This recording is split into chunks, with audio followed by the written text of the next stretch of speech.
Welcome back, everyone, to Red Spotlight Entertainment. And Alexis here, joined by another Alexis. This one is Moreno, and then her brother, David Francisco. They have just returned from the great land of Japan, and here they are, here to rub it in our faces.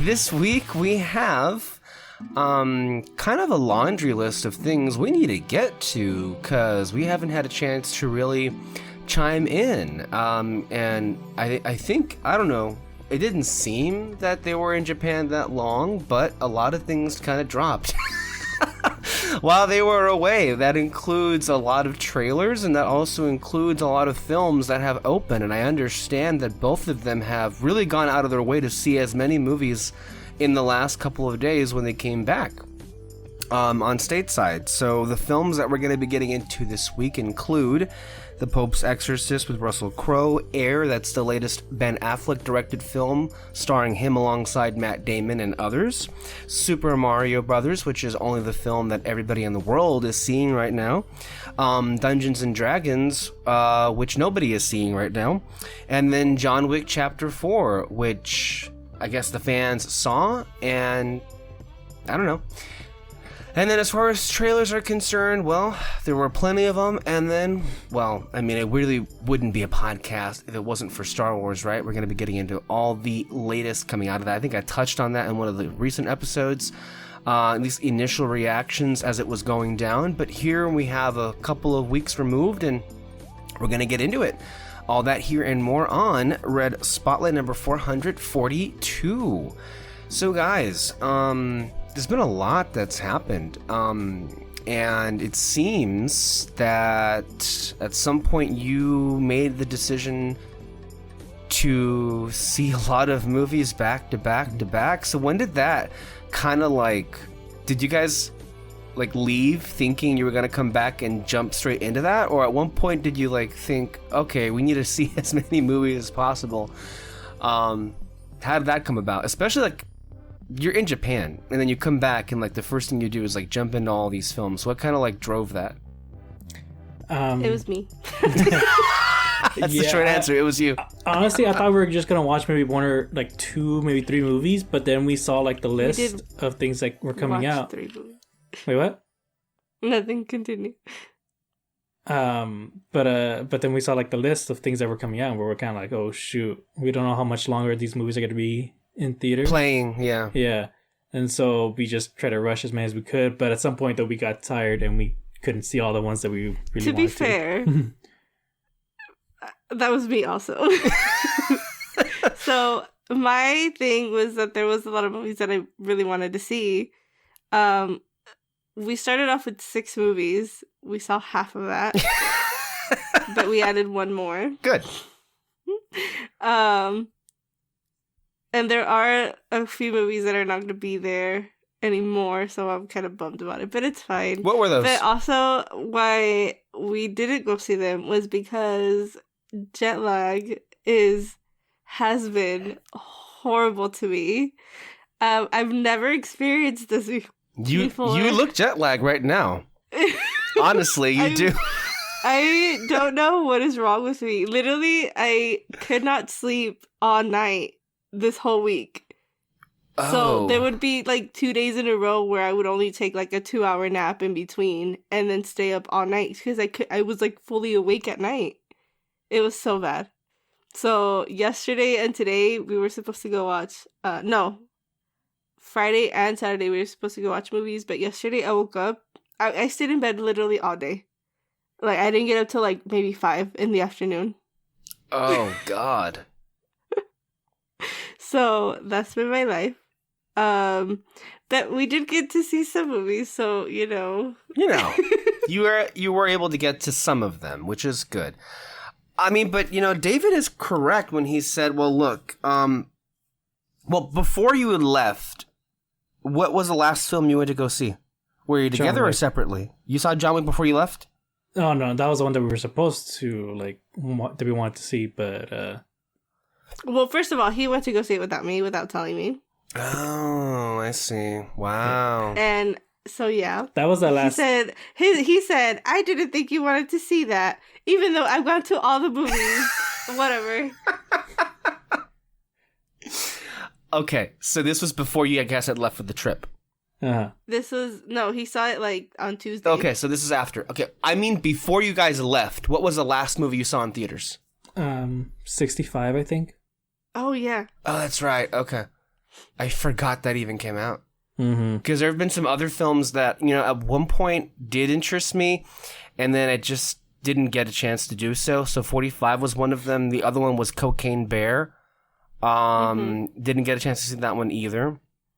But of the ones that I've had, I think I've been okay. I haven't been doing too many this week, actually, because I had the week off. I was able to go see 3 of them. That includes Mario, Air, and Dungeons and Dragons. But before then, I was able to see John Wick, and then I feel like I'm missing one. But before John Wick, it was Shazam and Creed 3, which I've already talked about on here, so that kind of brings us back up to speed. But the point is, we're kind of in the middle of April right now, and starting in May, There's so many things.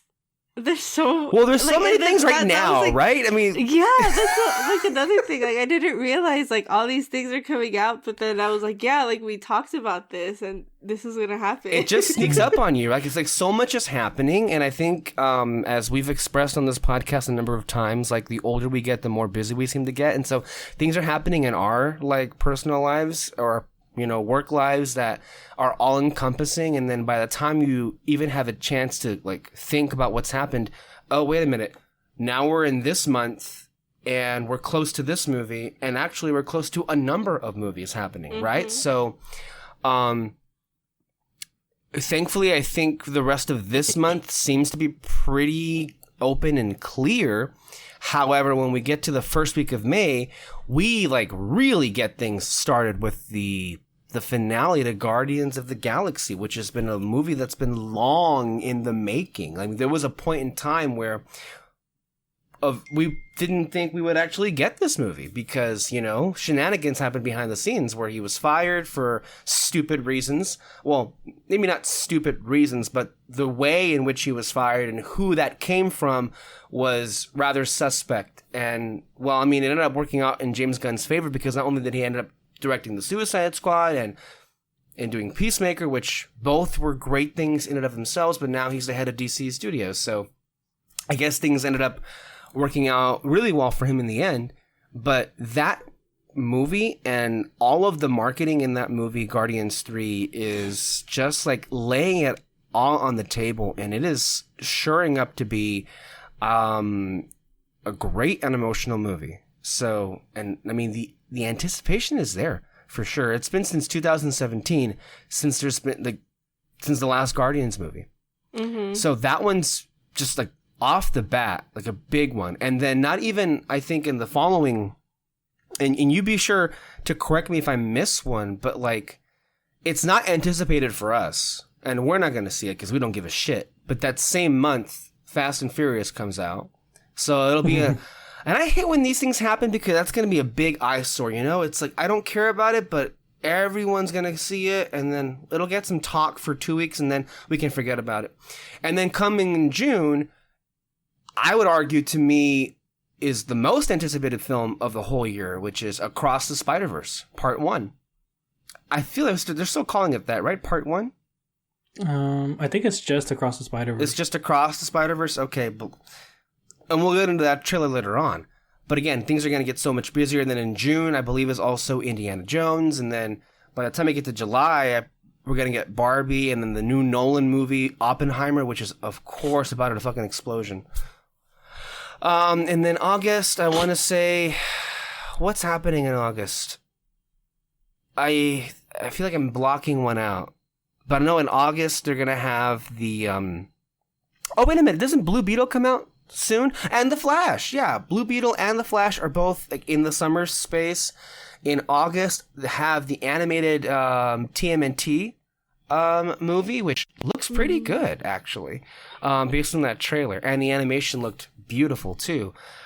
So there's a lot of like heavy hitters coming out. And I think what's different this time around than the last 3 years is it actually looks like a regular summer movie season. Like, this looks the closest to what 2019 was, you know, pre-COVID, and it kind of like derailed everything.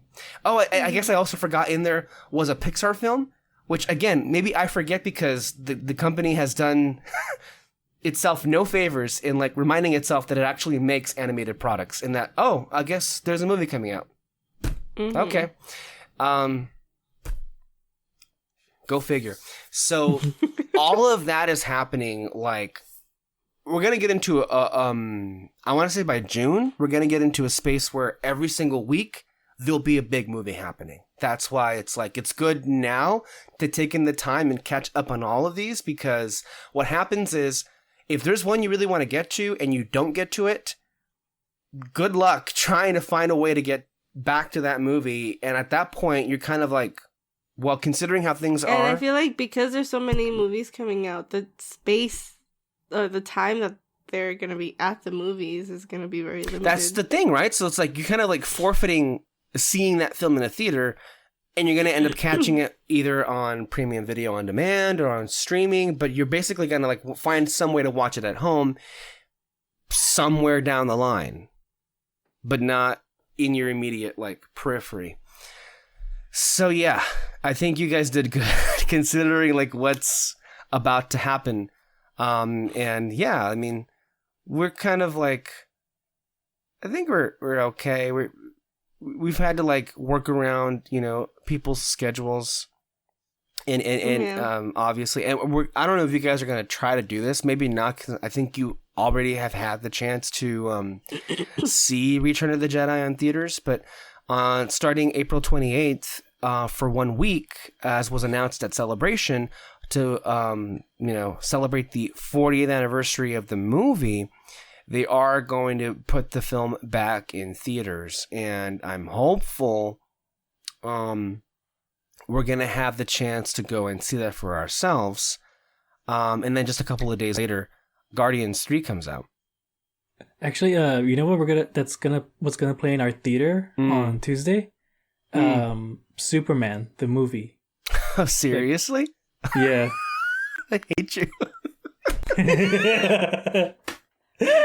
I'm so excited. And I still want to watch. I think the movies that we left for last are still gonna be there next week, if I'm not mistaken. So I'm hoping that we get to them, because the ones that I missed were John Wick and I forgot, The Revenant? I think no. That was an old movie. I mean, Renfield. Okay, Sorry. Revenant. Sorry. But I mean, that's an example of jet lag brain if I ever saw it. The difference I should note for anybody who's listening is, of course, that the different areas that we live in, like we just have the one theater here, basically, and occasionally we'll dabble. The Calexico 10 will have something random playing there, but you guys have a selection, from what I understand. You guys like, and you know, with the selection comes theaters. Sometimes theaters play different kinds of films, and I think what you guys have mentioned, oftentimes they play old movies every now and then. So Superman the movie, they have a like classic night or classic Tuesdays or something like that, and they'll usually have like the month of movies that they have, and it's always on Tuesdays. But yeah, I there was another one that they were gonna show, but I can't remember what it was.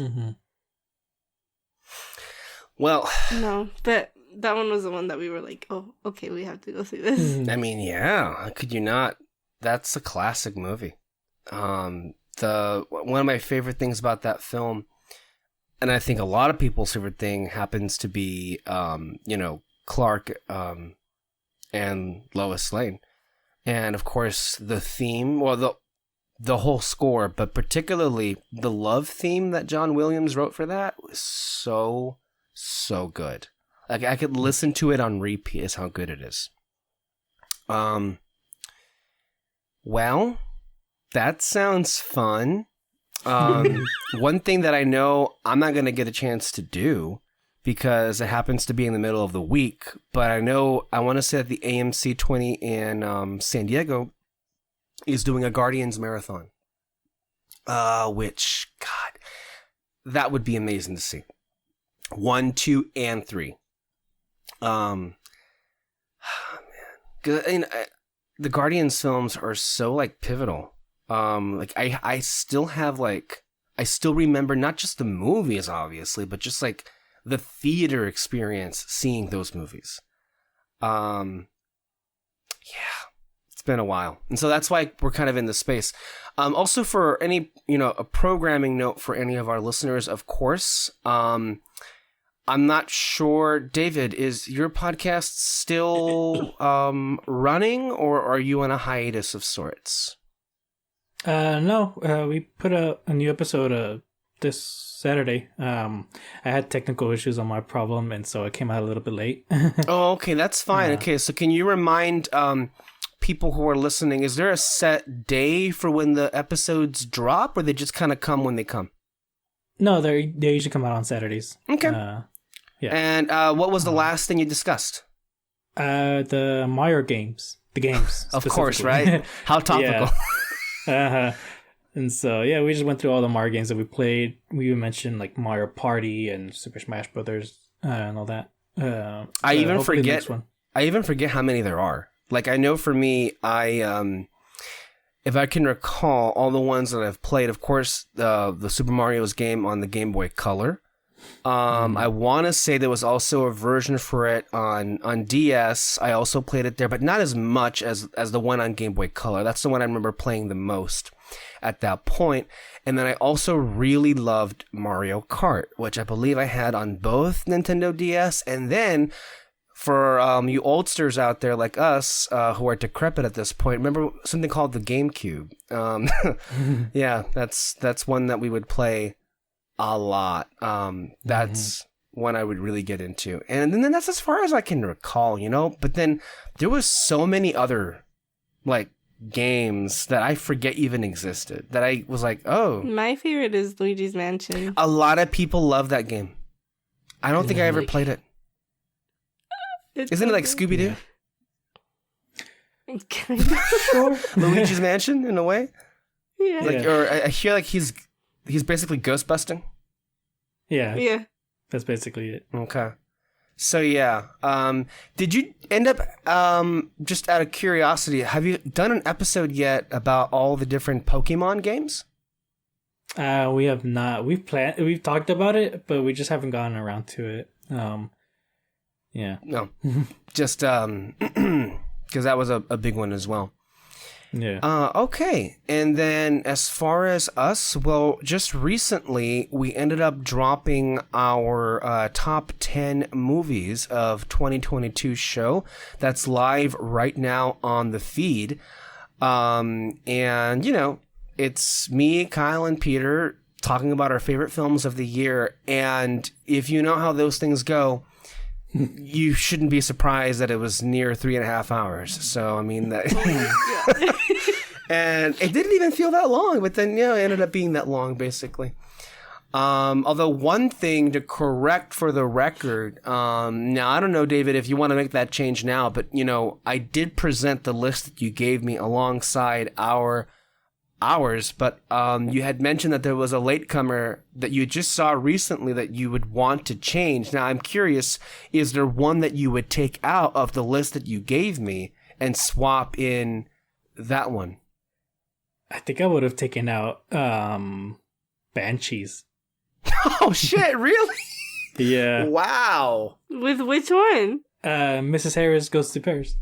Ah. Yeah. But, like, I mentioned, though, that I literally just saw it yesterday. And so, like, I don't know if I'm just kind of, like... Recency bias. Recency bias and all that.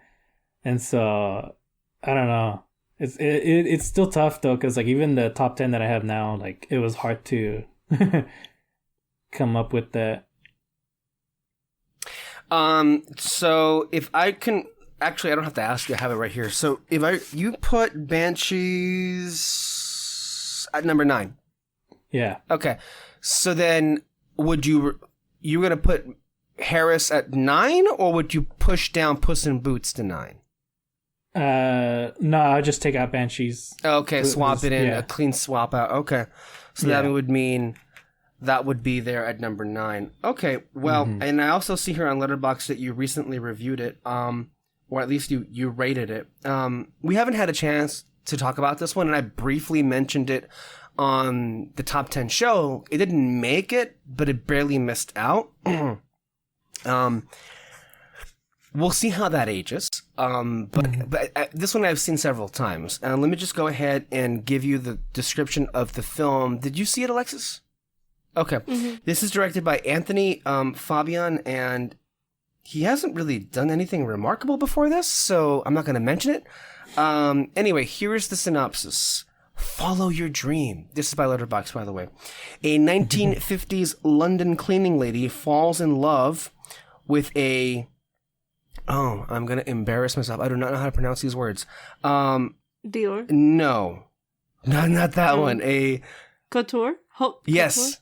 How do you know I was... Okay, Haute Couture? Haute Couture? Dress by Christian Dior, and decides to gamble everything for the sake of this folly. You know,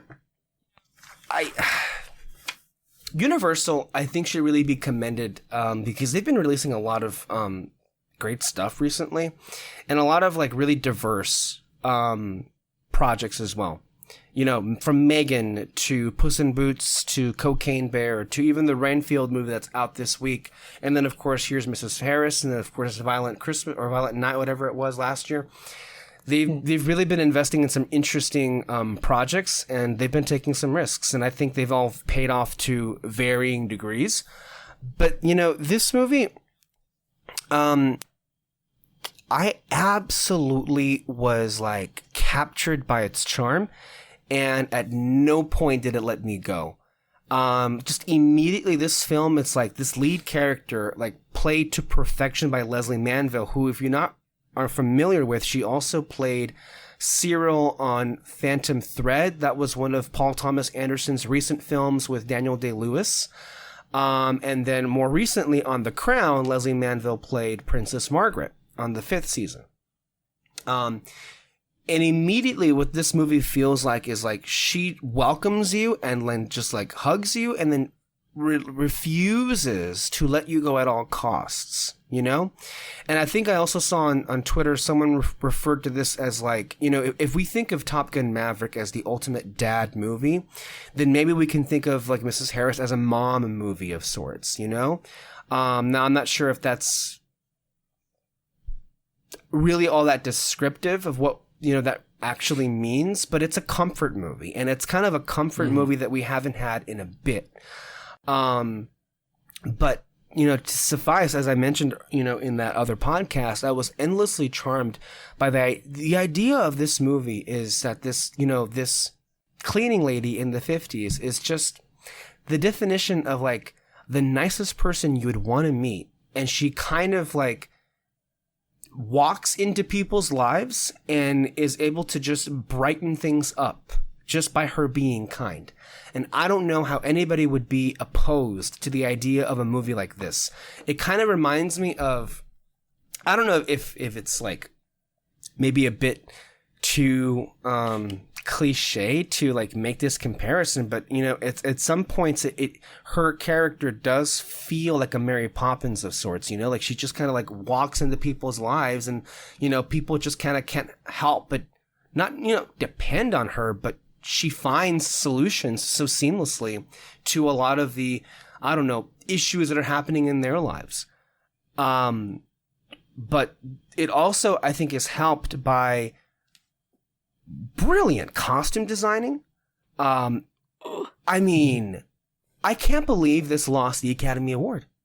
Like, I was like low-key thinking, like, if Cruella won, and it deserved to win, quite frankly, for costumes last year, then so should have Mrs. Harris. I want to say the same costume designer who did Cruella also worked on Mrs. Harris, and I think it kind of shows, quite frankly. So it's kind of ridiculous to me. And at this moment, I'm trying to recall what ended up winning for costume. Oh, I remember. It was Black Panther, which, I mean, yeah, okay, sure. I can get it. The one thing I didn't vibe at all with Black Panther's costumes was that ugly costume they gave Denai Guerrera's character, Okoye. That was The underwater one? I don't No, know. the The whole suit, right? Yeah, that one was ugly. that was ugly. Like, just, but I mean, the costumes were incredible. But just the idea that the movie was able to make you just get excited for the amazing costumes, and in the scenes that she herself felt so alive in seeing them, just kind of like also, you felt like you were sharing in that passion somewhat, and also in. Films like this, I don't think have a reputation for interesting, tech craft, but the way that the camera would lean in, and just like make the most out of like, when you're seeing a new dress, or like how she would feel on the inside when she would see something new, combined with the amazing score, like a really jazzy inspired score that kind of brought things alive as well. And of course, the color grading and the cinematography also speak for itself as well.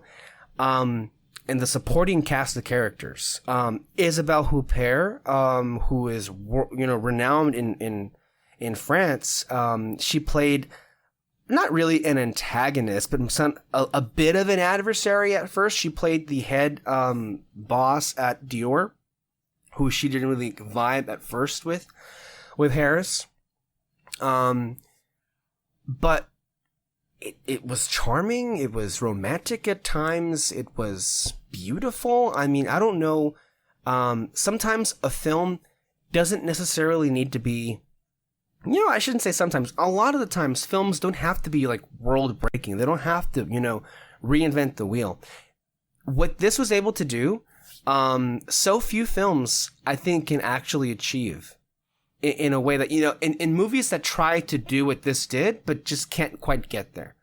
I loved it. And I think I've seen it like several times at this point. It's just, it's a great comfort movie. That was my take on it. David? No, yeah, you nailed it. It's like you said, it's a feel-good movie, all around. Even like there's so many like coincidences that you can say that happens in the movie, but like you just don't care. Like you're genuinely happy that this character, when something good happens to this character, and the things that she runs into, like she's gonna like it's. How do I describe it? I mean, it's just like that thing in Disney where like, or any like any story where a little kid goes into like the old grumpy person's life, and they're gonna change something about their lives and all that. That's her basically, but it's an old lady that you're following basically. And so I mean, yeah, it's a really good feel good movie all around. And I was just smiling the whole time. Yes, exactly. That's the feeling of it. You're just smiling the whole time. So it's like, how can you be dismissive of that? So few films can actually accomplish that, and I think that's a rare feat. So quite interesting then. So then you would put this one at number 9 in the top 10. Okay, that's a good. I would say anyway. That's a good. So there is, yes, Alexis, go ahead. Sorry, I was just like trying to like remember what we were saying or talking about before Mrs. Harris, and that was like, oh yeah, the top 10. If you want to listen to what our picks were, it's on this feed. Alexis, go ahead. I forgot you were there for a second. I love this movie so much. So some of my like most like favorite movies are the Audrey Hepburn movies. Those are like, if I go like a long while without seeing them and then I'll rewatch them again, I'll like get mad at myself because I'm like, why haven't I watched this like regularly? Because I love these movies so much. And like my top 2 favorite ones are, if you guys haven't seen them, you should, because they're really good.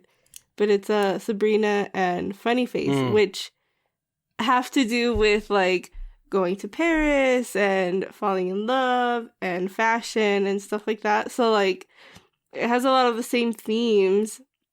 So when I saw this, I was like, oh my god, it's so good. And then I love watching movies where fashion is incorporated in it.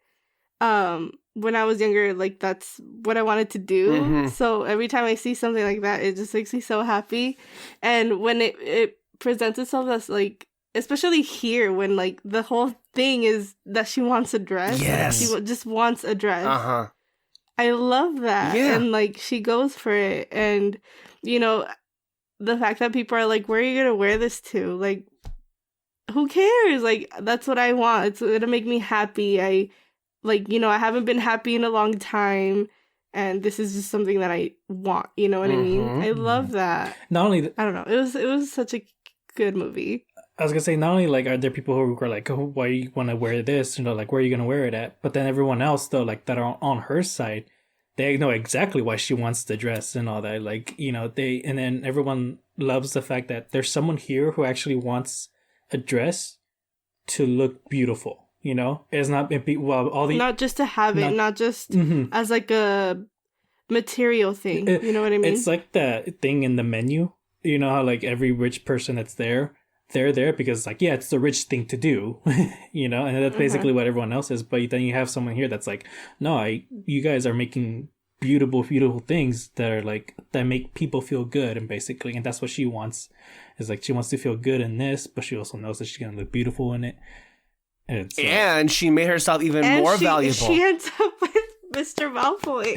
That's...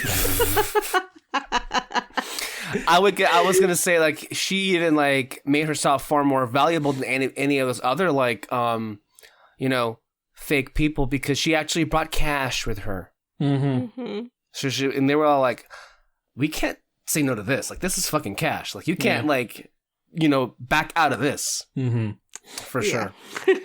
But even in instances where it's like, you know, they got mad at her because she was late, but then like they offered her to like, okay, how about I just make it myself? And then you just join us. And it's like, the film is so infectious. It doesn't matter what it does. Like, you're just on it. And then you feel her lows, right? Like, even early on, like when she realizes that all this time, her husband's been dead. She's reading and it's like, fuck. And then when she's on that bridge and then she's like says goodbye, like, oh my God. I know. And then even... when she gave that dress away, me and David were so pissed off. We were like, bitch, you better not give her the fucking dress. Yes. Oh my God. And then she ended up doing that. But then of course, and like literally the worst thing that could happen happened. Oh my God. And she fucking ruined it. But yeah, and I don't know. I just really was all for it every second of the film. And I really have to say, Alexis, you're so right about, you know, this idea that this person, all she wanted was just, I don't know, she doesn't have to justify why she wanted it. But every time, like, not every time, but a lot of people keep asking, like, why would somebody like you want something like this? Like, what are you going to do with it anyway? Like, all the implications of, like, clearly you're not somebody who is going to make the most out of this. So in theory, you have no business being here. You have no business wanting this. And it's like, I don't know. It kind of also speaks to how all of us have like different kinds of interests in our lives. And unfortunately, sometimes we're surrounded by people who would love to question why we love something. And it's like, I'm sorry, did I ask for you to ask me about why I have to justify why I want this? No. I don't need to justify myself to you. This is what I want. I'm going to get it. Yeah. That's it. I'm sorry. Like, and I feel every person is entitled to that. Whatever it is that they like, and not having to ask like or answer like endless questions about like.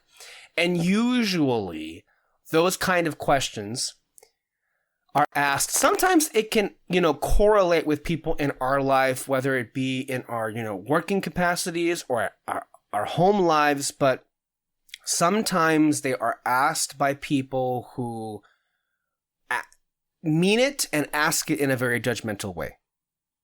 Yeah. And like, at least in my experience, it's mainly people who like limit themselves to things that they can do. Like, for example, our trip, you know, I'm sure that they don't mean it in this way, but it comes off in this way where they're like, how are you guys going there? Like, I don't know, something stupid. Like, Or like when they say like, "Oh, must be nice," like, you know, like shit like that. Oh, but I got Like that pisses me off because it's like you could do it too. Yeah. I know most of the people that I work with, you know, obviously like they have kids, so that's like a big thing as to why they justify not going or not being able to go. And that's true, like especially if they're little, you know, I understand that it's hard. But like I have things too. Like I have, you know, things that I have to pay for, you know, responsibilities and stuff.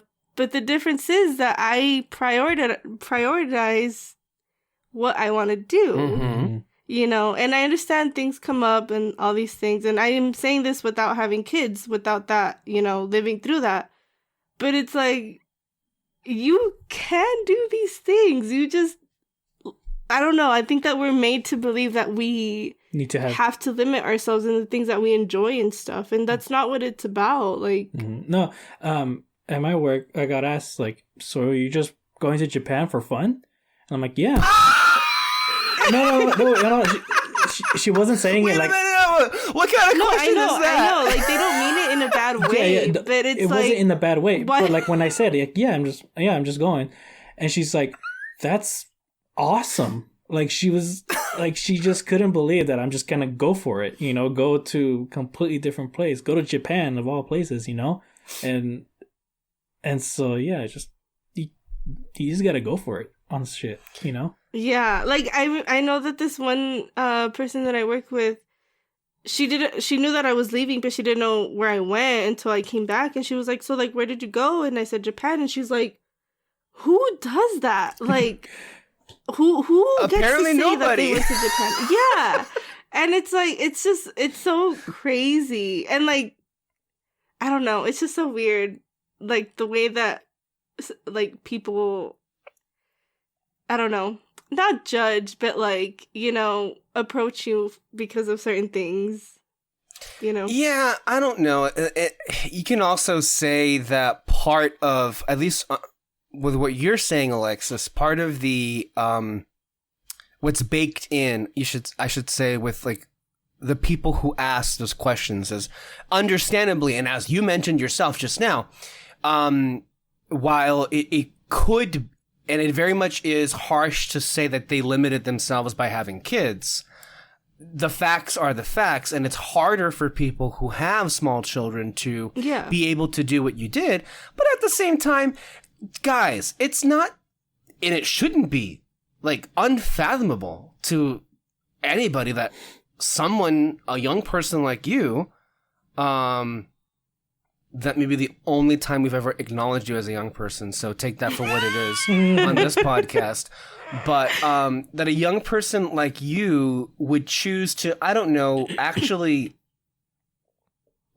take advantage of the fact that you're young and would want to go to places that most people would, you know, not be able to do in your position. But it's like, maybe they're just like thinking of the idea that, well, I don't know, for at least the generation that came before us, that are our parents, and we've discussed this at some point before on this podcast, they're very used to the idea of people who are our age already being tied down, having kids, having all these like functions and obligations to that. And I know it's, I don't want to say it's weird. I'm just saying that, at least how I feel, we are, I don't know, thinking maybe more critically about how it is we want to spend our young years, because I have younger cousins, or actually cousins who are, I think, like about a year younger than me, and one that's like 3 years younger, and they both just had babies for the first time around the same, like about 5 months ago. And I'm like, I don't want that anytime soon. I'm sorry. It's not because I wouldn't want that. Well, there's that in and of itself is a complicated question, because like it's daunting to put yourself in charge of another person's life. Mm-hmm. It is, and that shouldn't be an easy thing getting into. But it's like the trade-off is, having to commit your whole self to that person's life always.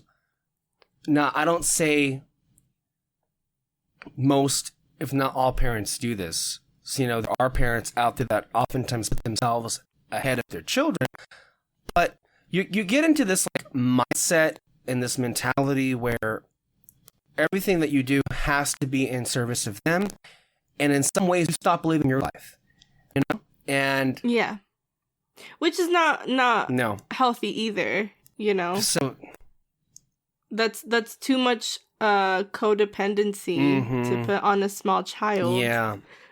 And like I understand why people do that. Like obviously you like need to take care of your kid, but to stop living your own life, which is what most people do, like that's crazy to me.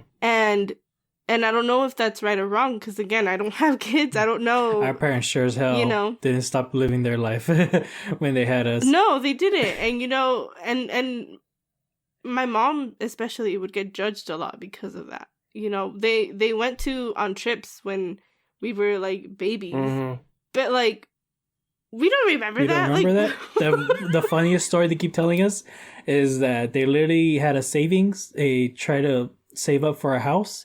And then one day, friends of theirs were like, yo, you got to go to Cancun someday. And my dad was just like, let's dip into the savings and go to Cancun. And you know what that is.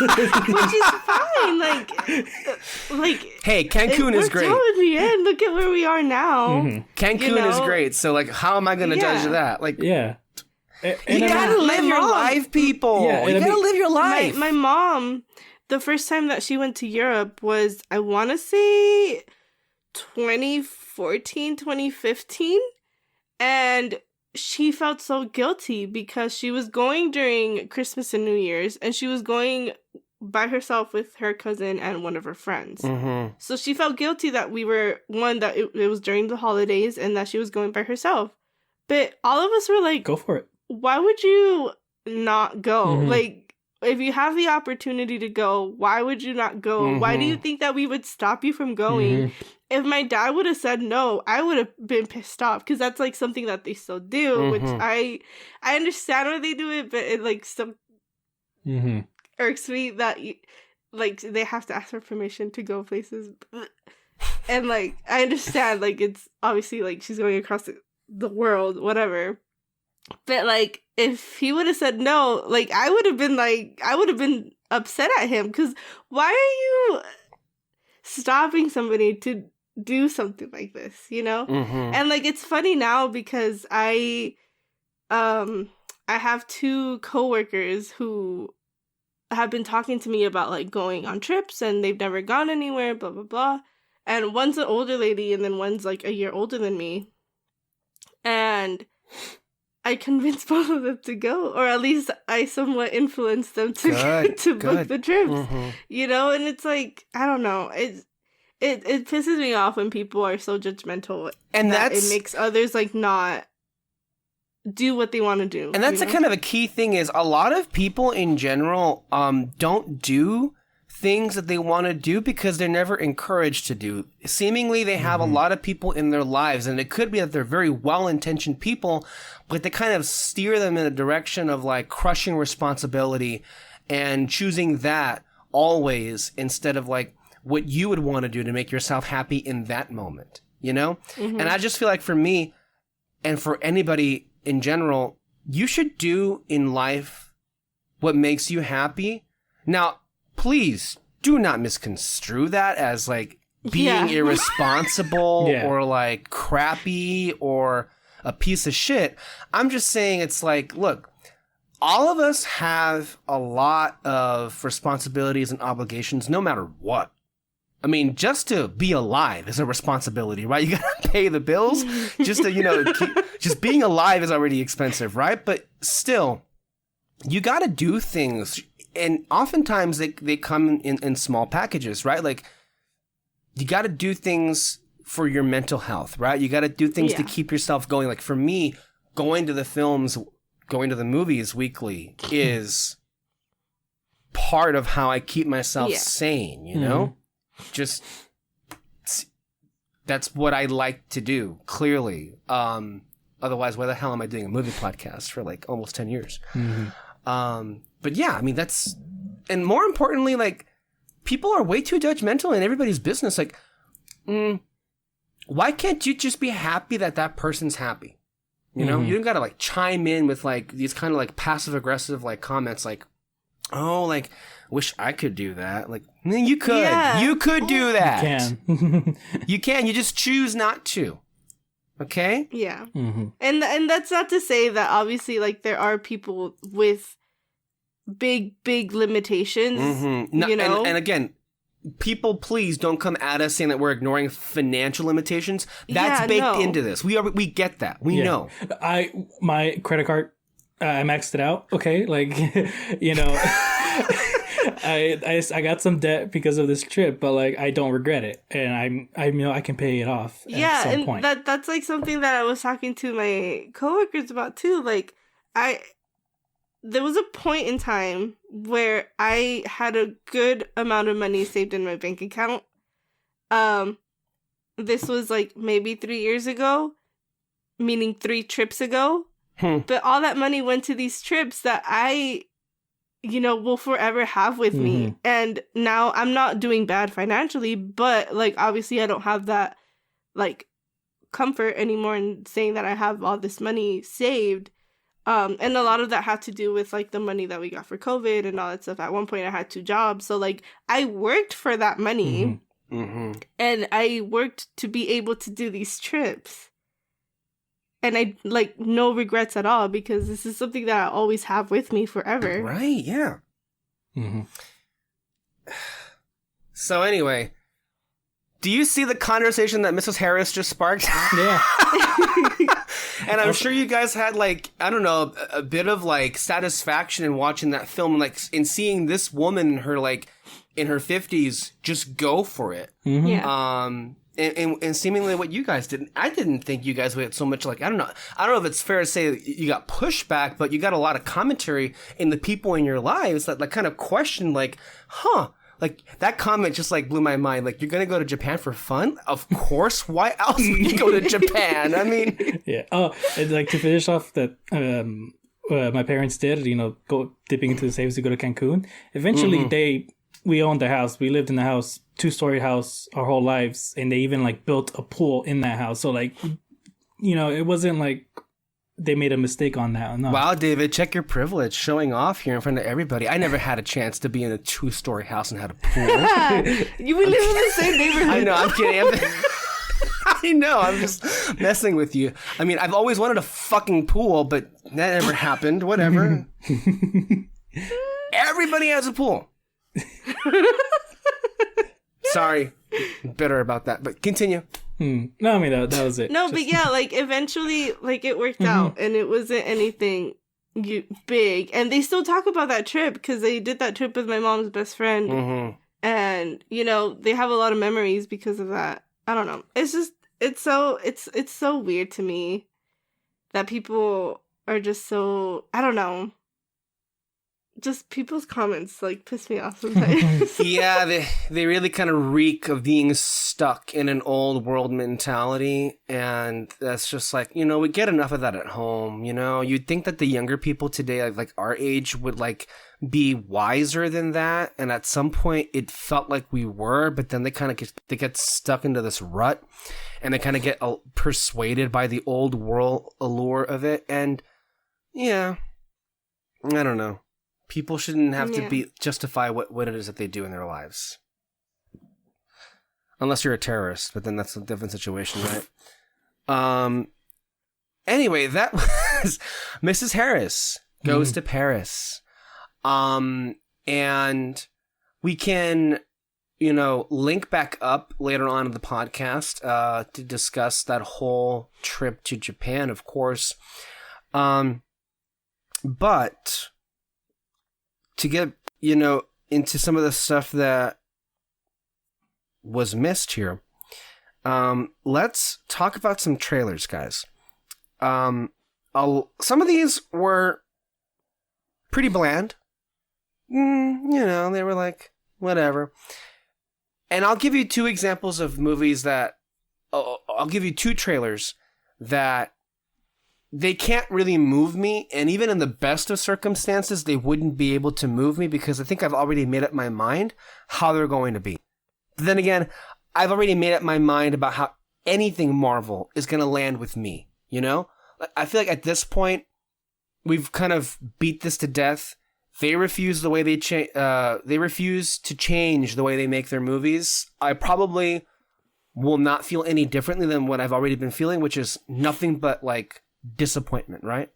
And considering that with both Secret Invasion and with Marvels, those are projects that have been like rewritten and reshot several times, one of which is currently being rewritten right now, the Marvels. Like, think about this. Like, how is anyone expected to get any bit of excited with Marvels? Now, this is just my thinking. I don't want to speak for you guys. But, like, I'm thinking, I know that this movie is being rewritten right now. Why am I going to put any kind of stock into how good or not this trailer is? The same with Secret Invasion. Like, I mean, I'm not saying, like, I'm closing the door or I'm not going to give it a chance, but because it's Marvel Studios, you can only get, like, your hopes up so high, you know? Because you kind of know how it's been like for them. And I gotta ask you, like, either one, feel free to answer up first, but considering the footage that you saw,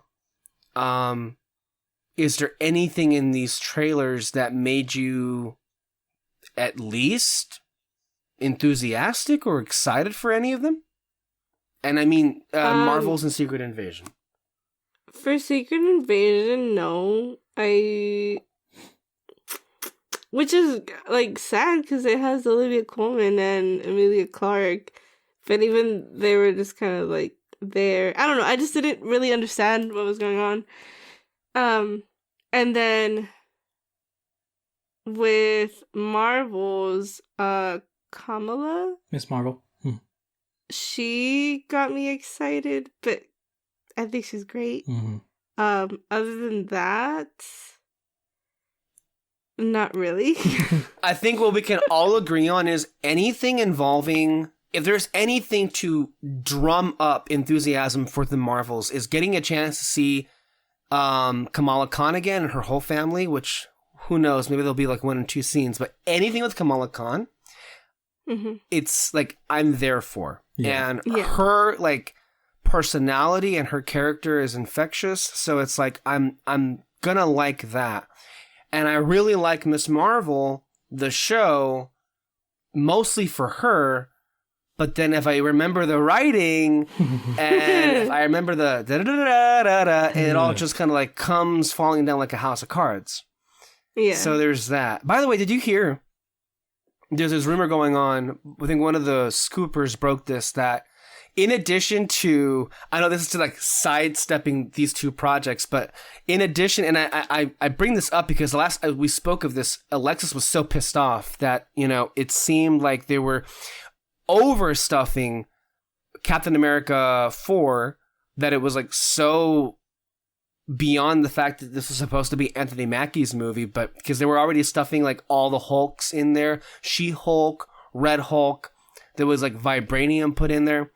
There, one of the latest rumors is that there's a hint of X-Men thrown in there as well. And by the way, one wonders why this film is currently being rewritten.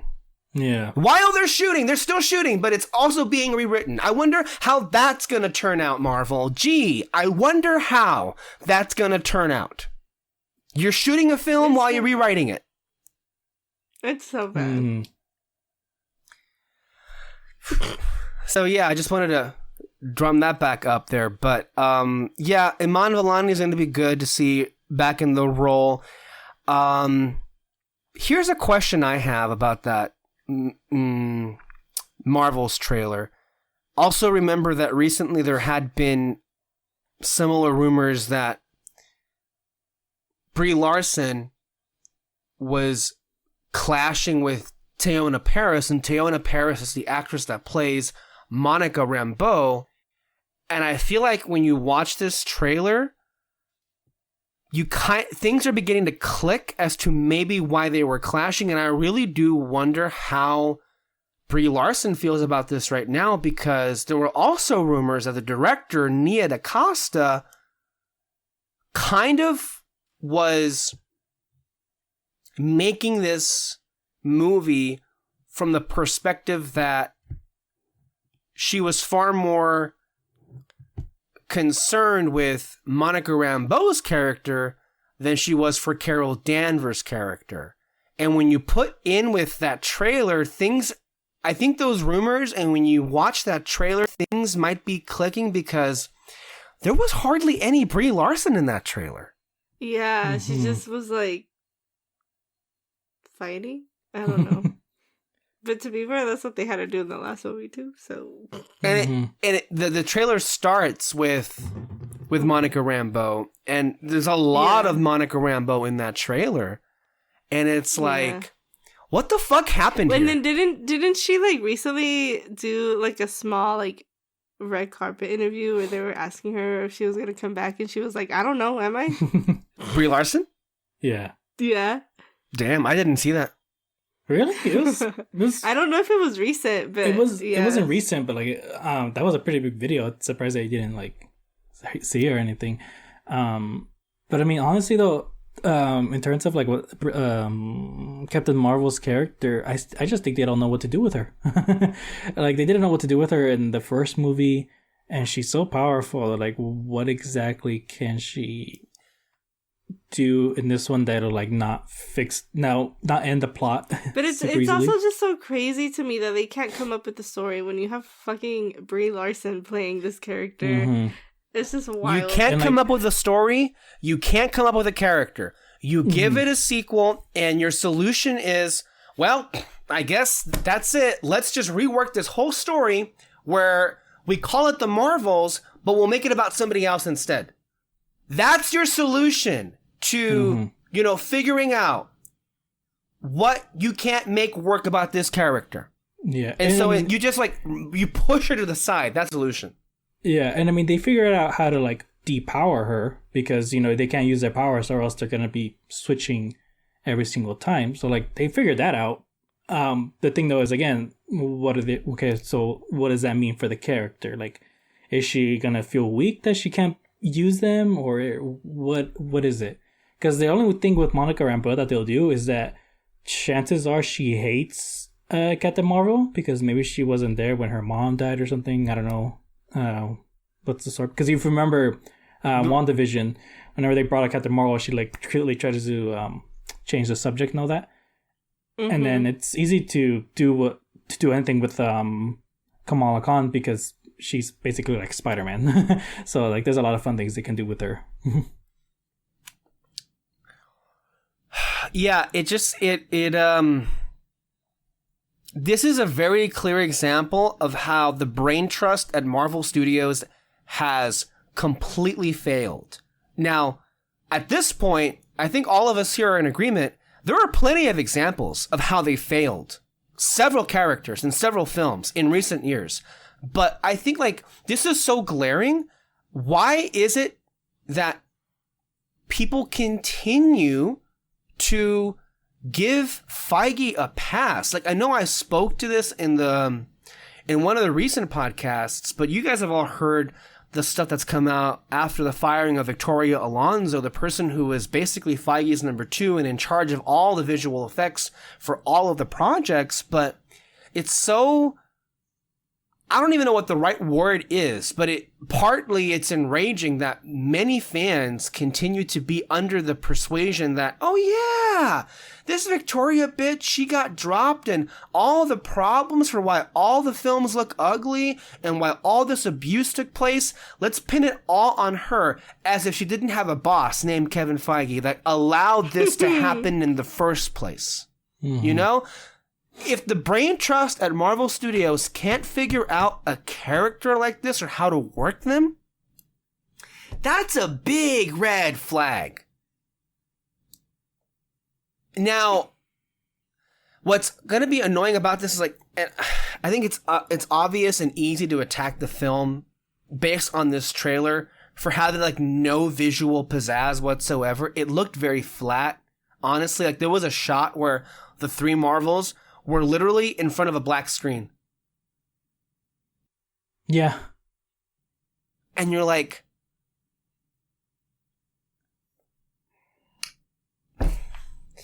why can't you make anything look interesting? Why does it all have to look boring?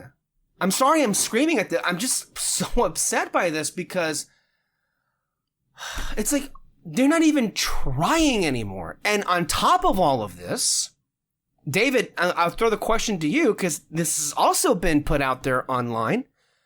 Would you be able to tell what the hell is going on if you hadn't seen Miss Marvel or WandaVision? Would you know who these people were if it wasn't for those Disney Plus shows? No. Nope. And that's what the trailer should have. Why is he in space? Why? Especially when you like look at that Secret Invasion trailer, it's like, wait, what? Yeah. Mm-hmm. It's like storytelling 101 is like... I'm sorry, David, go ahead. That's what the trailer should have been. It's just scenes of like you introducing these characters in the movie. But you didn't do that. You just automatically assumed that we saw Miss Marvel. And everyone keeps saying that no one saw Miss Marvel, by the way. That like, that's the biggest thing. So, I don't know. Yeah, good luck to this film. And it's like, we should also note for the people who maybe don't remember, the reason why the film is being rewritten and reshot right now is because the film continued to do very poorly when it came to screen testing. So, and now at one point, this film was reported to have a big musical sequence because they went to a musical planet. Bet you anything that's the first thing that got cut in this rewriting process. So maybe the only interesting things that Nia, the director, was able to put into the film probably were, I'm almost sure of this, are either going to be dramatically reduced or dropped completely. And yeah, good luck to this movie. Like, this is going to be coming out at the same time as Dune Part 2. Ooh. Yeah, good luck. Yeah. If it even makes an release date. That sucks. And like, it sucks because like, I feel like out of all of them, this one has like the most potential to like be something so good. You see it in that trailer that there were moments where, again, you very easily could see a version of this where it could be great. But it also sucks even further because I'm not going to say I don't want it to fail. I mean, I want Marvel projects to fail now because I think they need a big wake-up call. They need a big fucking wake-up call, more than just Ant-Man bombing. They need more bombs, honestly, to get them to wake the fuck up. But with a project like Marvel's failing, you know, as well as anybody else now knows, that when it comes to projects that are led by minorities of any kind, especially women these days, all that's going to do is generate more cash flow for the alt-right trolls that inhabit the internet and are going to use it as an example of go woke, go broke bullshit, which, I'm sorry, at this point, considering how well Mario is doing, and these people, I don't, and none of us here at all strive to give them any kind of airtime, but to kind of really like put them in their place and also put any people who are listening that really insist on this, you know, go woke, go broke mentality. A lot of these people were saying Mario was going to fail because in the trailer, Peach was, I guess, girl boss. Yeah, I guess if you want to call it that, but the film seemingly is going to go down as the highest grossing film of the year. So doesn't that completely devastate the go woke, go broke argument? Mm-hmm. So idiots. And sexists, too. Like, just stupid creeps is what they are. Anyway, it's just going to be annoying when the film comes out and they're gonna be generating headlines because they're gonna review bomb the film. It's a mess. And it's like, can Brie Larson catch a break here? Yeah. Seriously. Anywho, yeah, those trailers were what they were. I gotta ask you guys. DC is in a place of change right now. We have films coming out this year like Shazam and Blue Beetle and The Flash, and we just got one of them, Shazam. All of us here really like Shazam. And again, seemingly nobody else did, because nobody else went to go see that. Okay. I've never had any kind of faith in the idea of Blue Beetle because it just seemed like a character no one cares about. And I can't help but wonder if, no matter how good or not the movie actually is, it might suffer because of how poorly a lot of recent comic book movies have been performing that include Shazam, Black Adam, and Ant-Man. It seems like Guardians 3 is going to be an exception. Well, duh, because people actually love the Guardians characters. But still, if I'm not mistaken, the box office didn't seem to be that wowzers for Guardians 3. I think the opening was around 150, 160. That's the projections right now anyway. But I don't know. That's just the box office perspectives for Blue Beetle. But personally, I don't know. I guess it seemed whatever. But I'm not excited for this movie. You guys? Blue Beetle. I mean, I'm excited because I know this character and stuff, and it's... Oh, okay. But, like, that's me, you know, I am with you in that not a lot of people know what's going on here. Mm-hmm. So, I don't have a lot of faith that it's gonna be... It's the Shazam thing all over again. Not a lot of people knew what was going on there, so people didn't go see it. Or that it even existed, right? Yeah. So it's kind of like, I'm excited, but like I know I don't expect big things from it, you know? Or to come out from it. Yeah. No, yeah, I agree with her. I'm excited still actually for Blue Beetle. I really like the character. I saw him in what was it? Batman Brave and the Bold, and he was one of my favorites. And I really liked him in Young Justice. So yeah. I'm pretty excited about this. Actually, I like the actor who's playing him. He's in Cobra Kai. And I thought he was pretty good for the role. And so yeah, I'm a bit excited about it. So now again, these days I have much more faith in the DC brain trust in producing something good versus Marvel. So there's a decent chance, I want to be fair, that the film could turn out to be pretty good. Mm-hmm.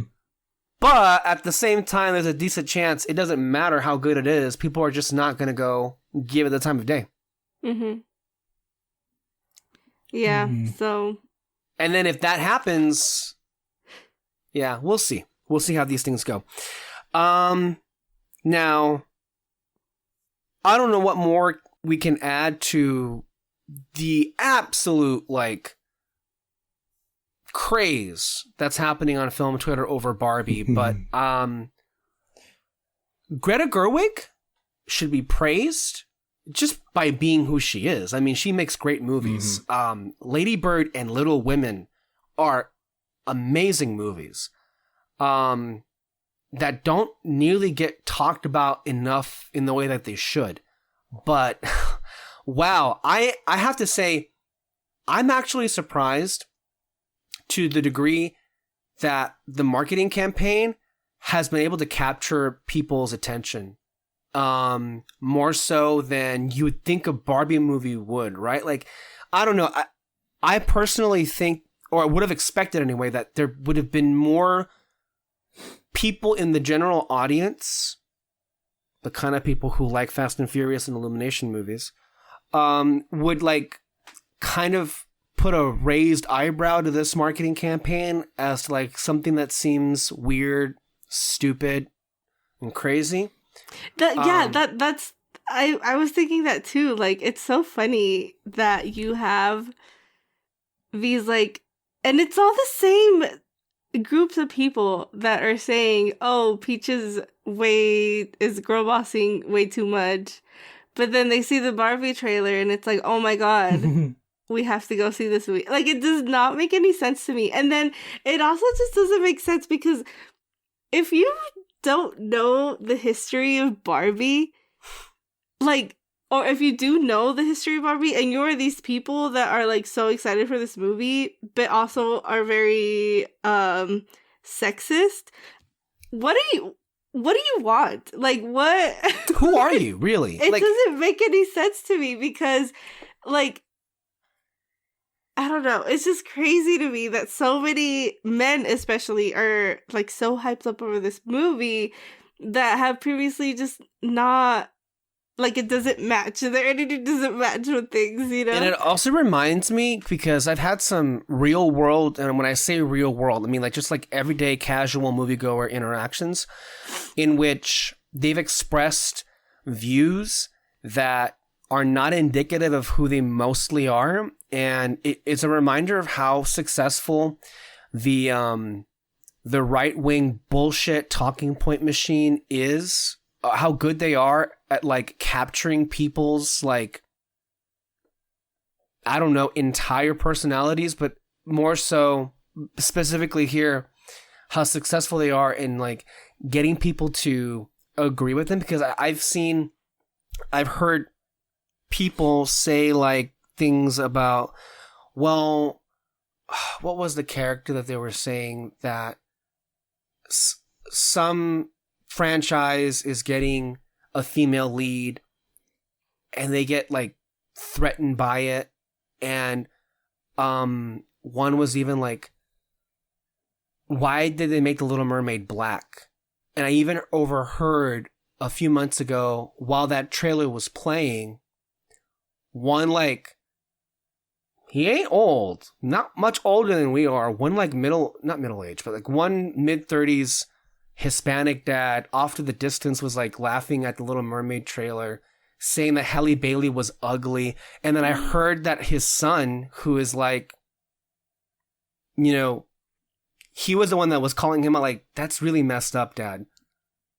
But it's like what's going on? That the right wing is like capturing people who are not that much older than we are or of our age into thinking that it is an atrocity to, I don't know, give people who aren't white or who have dicks the time of day in the movie industry. Why does it threaten you to give, I don't know, different people a turn on the big screen? And I'm sorry to like bring this back up. How does it affect you? How does it affect your everyday life? I don't understand. Why does it make you so angry? Yeah, it doesn't make any sense to me. Like the whole, oh, they're too woke thing. I don't understand what you're arguing. Like, it does not make any sense in my brain. Like what you're trying to say. And also, you know, this does put an extra bit of onus on the studios to produce better projects. Because a lot of the times, some of these poor people get cast in projects that just implode almost immediately. You know, like poor Halle Bailey. That movie is not going to do anything good for her. Mm-hmm. I will say, I turned to David and started laughing because they played the trailer before the Mario movie. The music fucking got me. I was like, you know what? I'm still gonna go see this movie and I'm gonna hate it, but this music is gonna make me cry.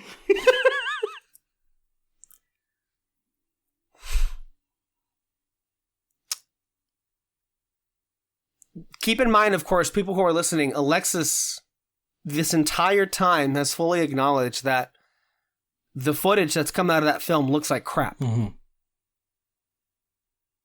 The underwater stuff? Awful. Yeah. Awful.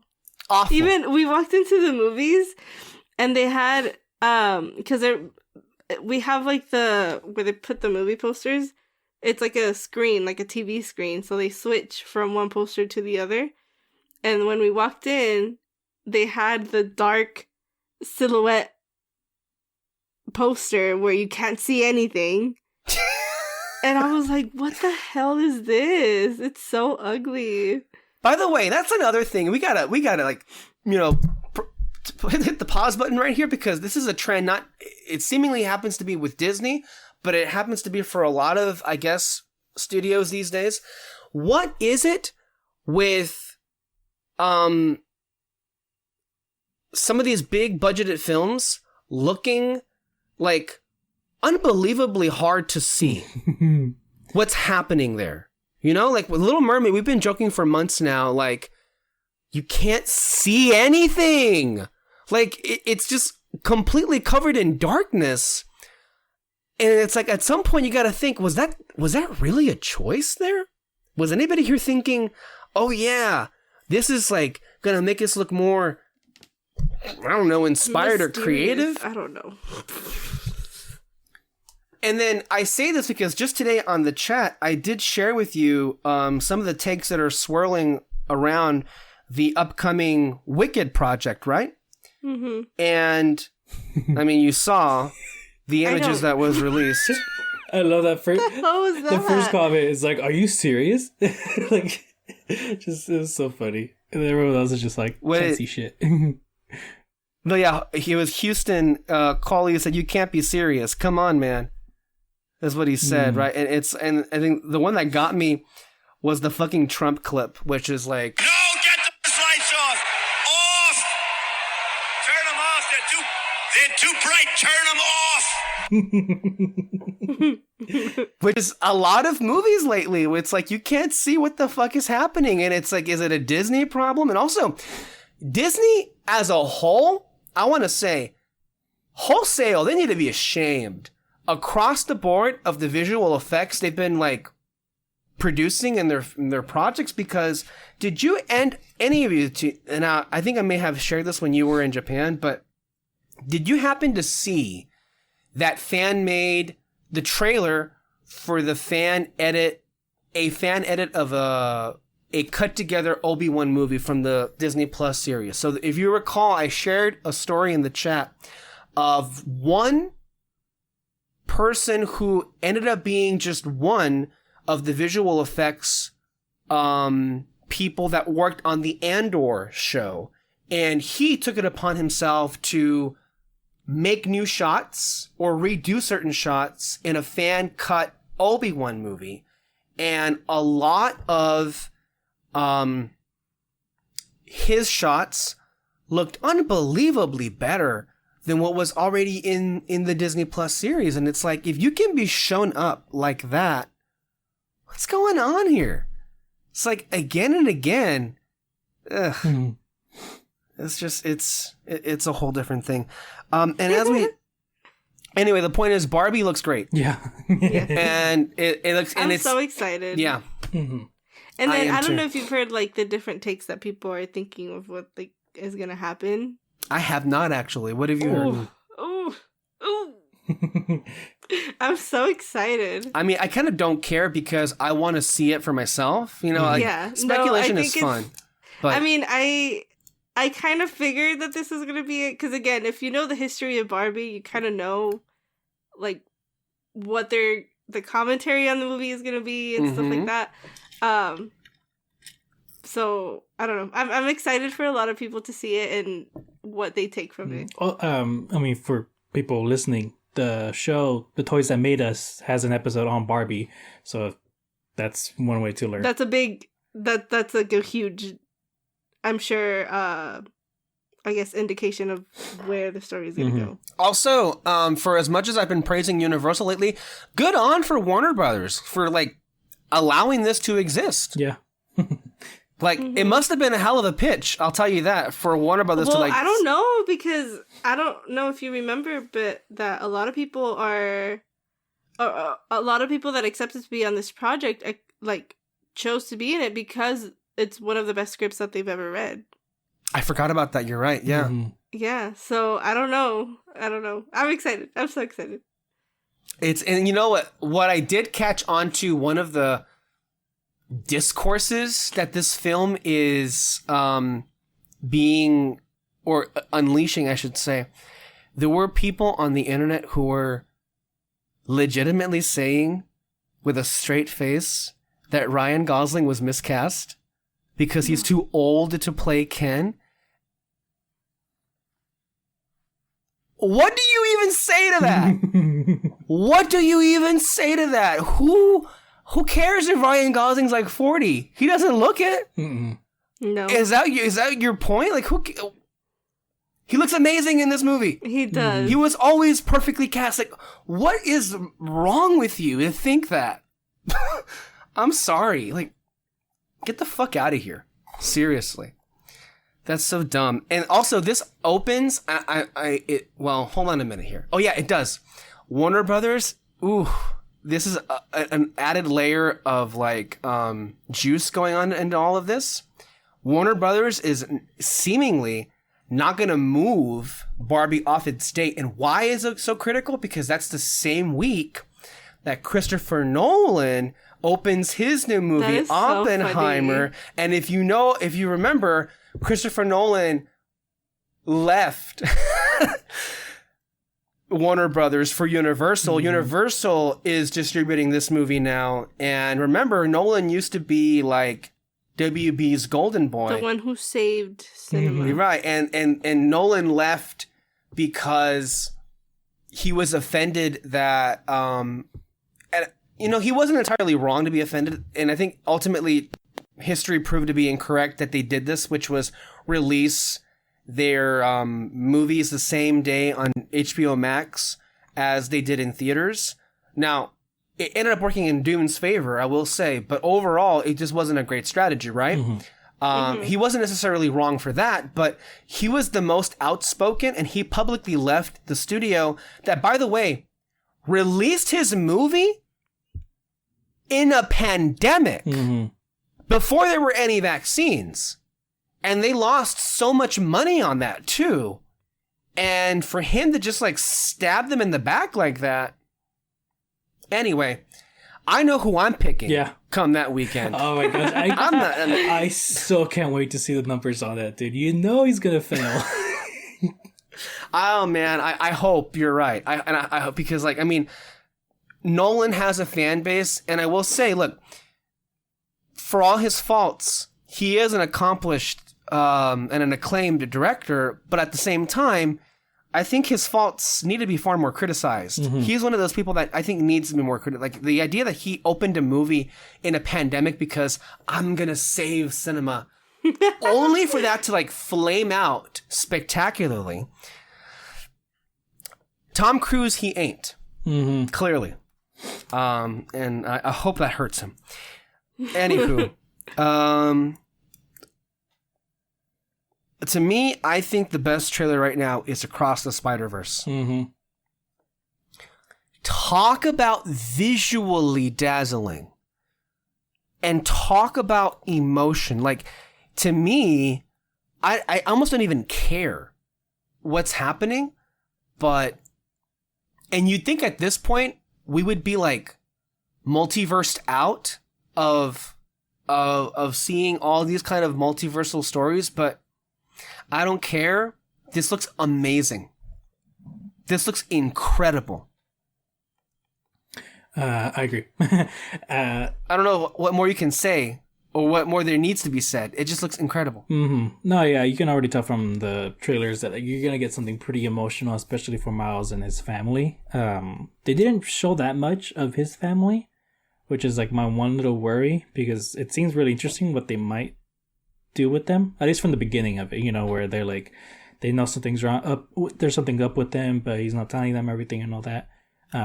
Hopefully we get more in the movie. I mean, I don't want to see more in the trailers. But yeah, this just looks like another really good movie. Hopefully it's as good as the first one. We'll see. But yeah, I'm excited. It's a high bar.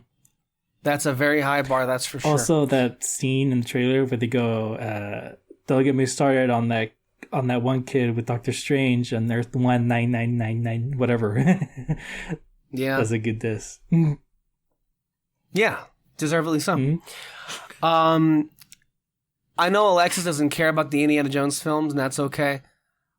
I've had a good feeling about all of the trailers that they've been releasing throughout all this time. I will say, I remember when we were reading the leaks about like what this would be, you know, the Dial of Destiny and all that, and it sounded really out there. Maybe it was just different translation to the screen, because all the footage that they've been releasing for this has been really good. And that last trailer was, well, wow. Mm-hmm. Like, give 'em hell, Indiana Jones, and the music blaring, and what's her name? What's her name? The new I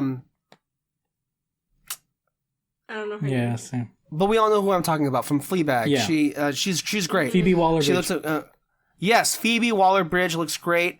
Mads Mikkelsen, I love Mads Mikkelsen. He's going to be amazing in it for sure. But like the movie, just like, and I think James Mangold spoke to this. He did try to emulate a lot of the shots that Spielberg would do. Like it really does look like it fits with those four movies, or the first four movies. And they're premiering this at Cannes Film Festival a month before it opens in theaters. So I hope that suggests that there's really confident in this movie. And I have to think Kathleen feels good about this too, because she hired him to do a Star Wars movie, which we'll get into right now. And at the same time, Mangold's career seems to be blossoming too, because it looks like at the moment he is writing a Swamp Thing film for DC Studios, which more than likely he will be directing. So, I mean, this is the guy that made Logan after all, right? Mm-hmm. And Ford v Ferrari and Walk the Line. So I think it's safe to assume there's some good amount of expectations to have for this film, which is a classic action adventure blockbuster. And I hope it continues the trend of this resurgence that we're seeing of like blockbusters made in the way that there used to be, but actually great, you know, with Batman and Dune and Avatar, and so many others now. So I am hopeful for that. David, any thoughts on the Indiana Jones trailer? The music really hypes me up. Just like it's great music. It's great music, and every time like you hear the theme, you're just kind of like, yeah, let's go, adventure. But yeah, I mean, I don't know. I've seen all the Indiana Jones movies. Mm-hmm. I literally saw like the three of them like in one sitting. Did you? Yeah. Wow. I was in my uncle's house, and I don't know if it was my dad or my uncle like rented it for me, and I just watched them. Wow. Yeah. And so, but like I still wouldn't really call myself like a big Indiana Jones fan. So I just Right. you know, but I don't know. I mean, to me, it's more like those movies are so fun, and they're so amazingly directed. Mm-hmm. So it's always like a blast to put one of those movies on. Mm-hmm. Okay. Well, I alluded to it now. I guess we'll start off with James Mangold, since we'll segue into that. So he was announced to be doing a new Star Wars film about the origins of the Force and about the first Jedi. And I'm curious to hear what you guys think of it. I'm a little scared, because I think about The Legend of Korra Season 2. And I think about how risky it is to do a story about the origins of this big mythological presence that's in all of the films. And if you do this haphazardly, or if you do this really overly complicated, it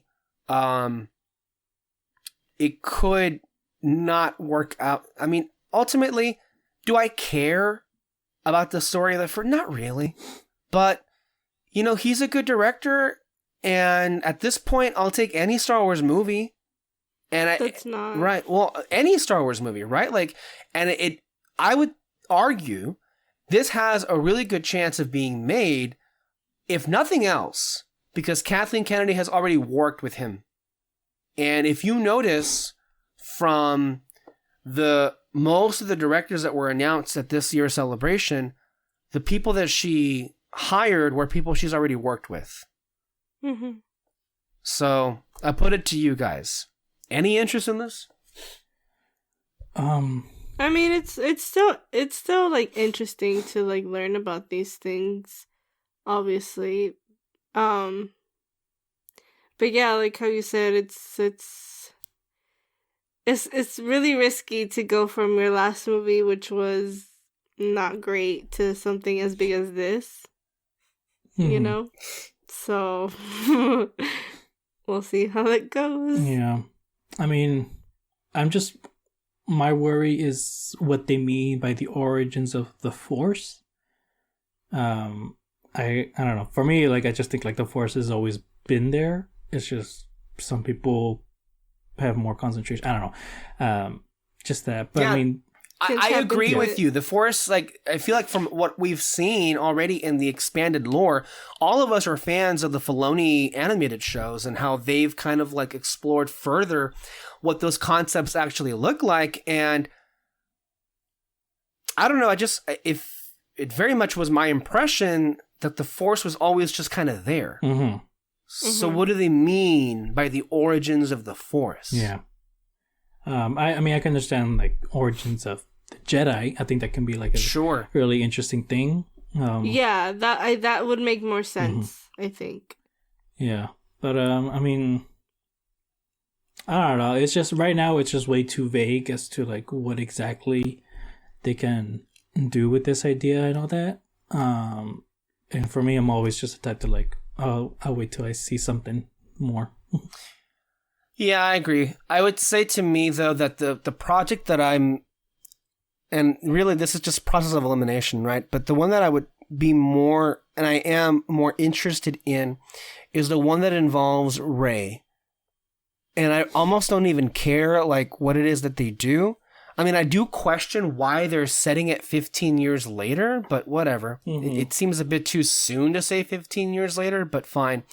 But to me, if there's anything I'm most invested in is a Rey movie, because, I'm sorry, justice for Rey. I think that Episode 9, in a lot of ways, did a lot of harm, right? But to me, because it so did that character dirty, it's kind of like it left that character's whole resolution in a very overtly dissatisfying fashion that I've noticed it's given people even more reason to be overtly antagonistic toward that character. Like, there are a lot of people who find a lot wrong with her character and don't like her character, and I, for one, don't understand and have never understood the hatred that is at Rey's character. Mm-hmm. If you look at Episode 7 and Episode 8, she's a great fucking character. And if you like pretend Episode 9 never happened, like I do, great. So, but to me, if anything, my hope would be for this film to correct the wrongs that were made. Now, I'm not saying retcon, like a lot of these psychos, go on about, like, erase the sequel trilogy. I'm just saying, like, thematically fix the things that really steered Rey in the wrong direction in Episode 9, but then also give the fans something, not give the fans something, but like to make it so undeniable how amazing the character is to where we can stop this bitching. Because, one of the, I say of like, I speak of bitches or bitching. I saw Grace Randolph's reaction to the Ahsoka trailer, and it really bothered me how in every frame she kept comparing Rosario Dawson's Ahsoka to Daisy Ridley's Rey and saying, like, how can Rey ever compare or compete with this? and how Lucasfilm was doing a disservice to Daisy Ridley for pitting her against it. And I'm like, bitch, you're the one that's pitting them against each other, first of all. And second of all, what? Doesn't that piss you off? Oh my god. First of all, two completely different stories, two completely different characters. But just because they're girls, like, you want to, like, compare them to each other, like, what? Go ahead, Alexis. But that's crazy. I, again, keep on repeating, why do you guys watch her? Yeah, I know. I mean, yeah, she's a bat for sure, but how do you guys feel about the Ray project? Now, apparently, I'm not too familiar with the work from this director, but we have to keep in mind, of course, that David Lindelof, I believe, or Damon Lindelof, whoever he is, he left this project recently, so I don't know what that speaks to. It could just be that Kathleen Kennedy was being Kathleen Kennedy, and he was like, all right, I'm going to fuck off here. As a lot of people seemingly do. But how do you feel about another Ray project post episode 9?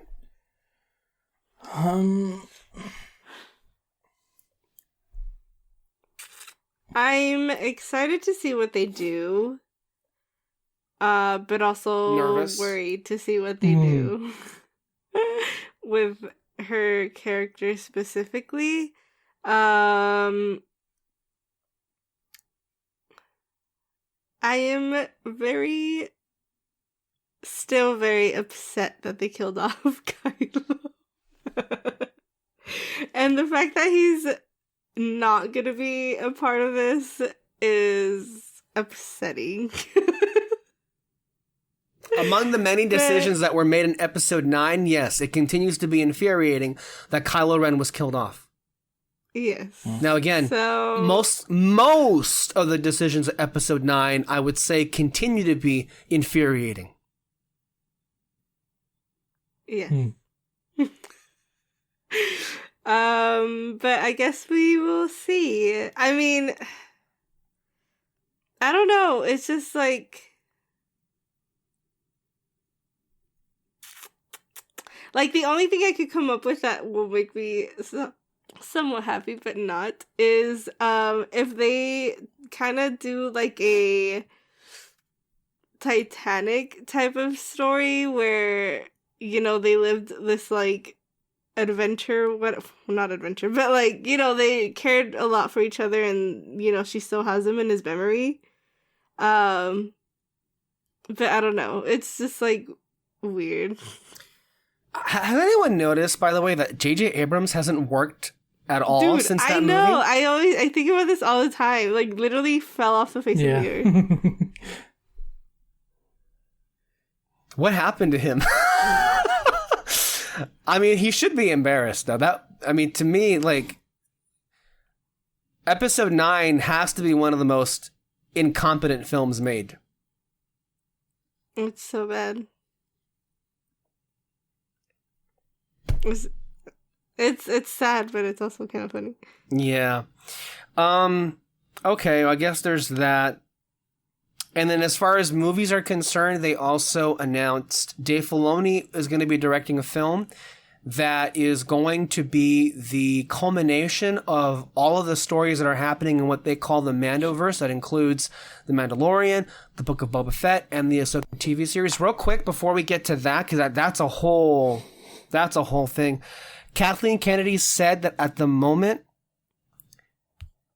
now, she can say whatever she wants, but I seem to remember that there was like rumors that they were in development for another story with Ewan McGregor as Obi-Wan, and it seemed like they were teasing something with Qui-Gon, but she said at Celebration that they're not currently in development of any more stories with Obi-Wan. At the same time, there was a report that suggested there was more Boba Fett on the way, but there was no mention of that. Just wanted to clear things up. Oh, there was, I want to say something about the Acolyte. I don't care. maybe it'll be good, but I don't care. I can't be excited for something that I really don't know too much about at the moment. It could be an Andor situation where it may very well be good, but I mean, I probably won't feel that way until I see it for myself, and then it ends up being good. I don't know how you guys feel about the Acolyte or any of the other. Yeah. Should there be any more Obi-Wan or Boba Fett or any of that? No Boba Fett. Obi-Wan, I think Obi-Wan has like the most potential to do something just because there's a huge gap in between. Here's the thing, and I'm going to use Obi-Wan to say this. I know that we're coming off very negative on Star Wars lately, and I think most people do. I'm kind of in this weird place. Like, I want to say, yeah, mostly when it comes to Star Wars, we do have a negative tone, but I like most things in Star Wars. It's just a very few things that I really don't like or despise. Like I mentioned, like if you're going to make up a list of things that I hate, Mandalorian, Boba Fett, and Rise of Skywalker are those things that I just deeply, deeply hate.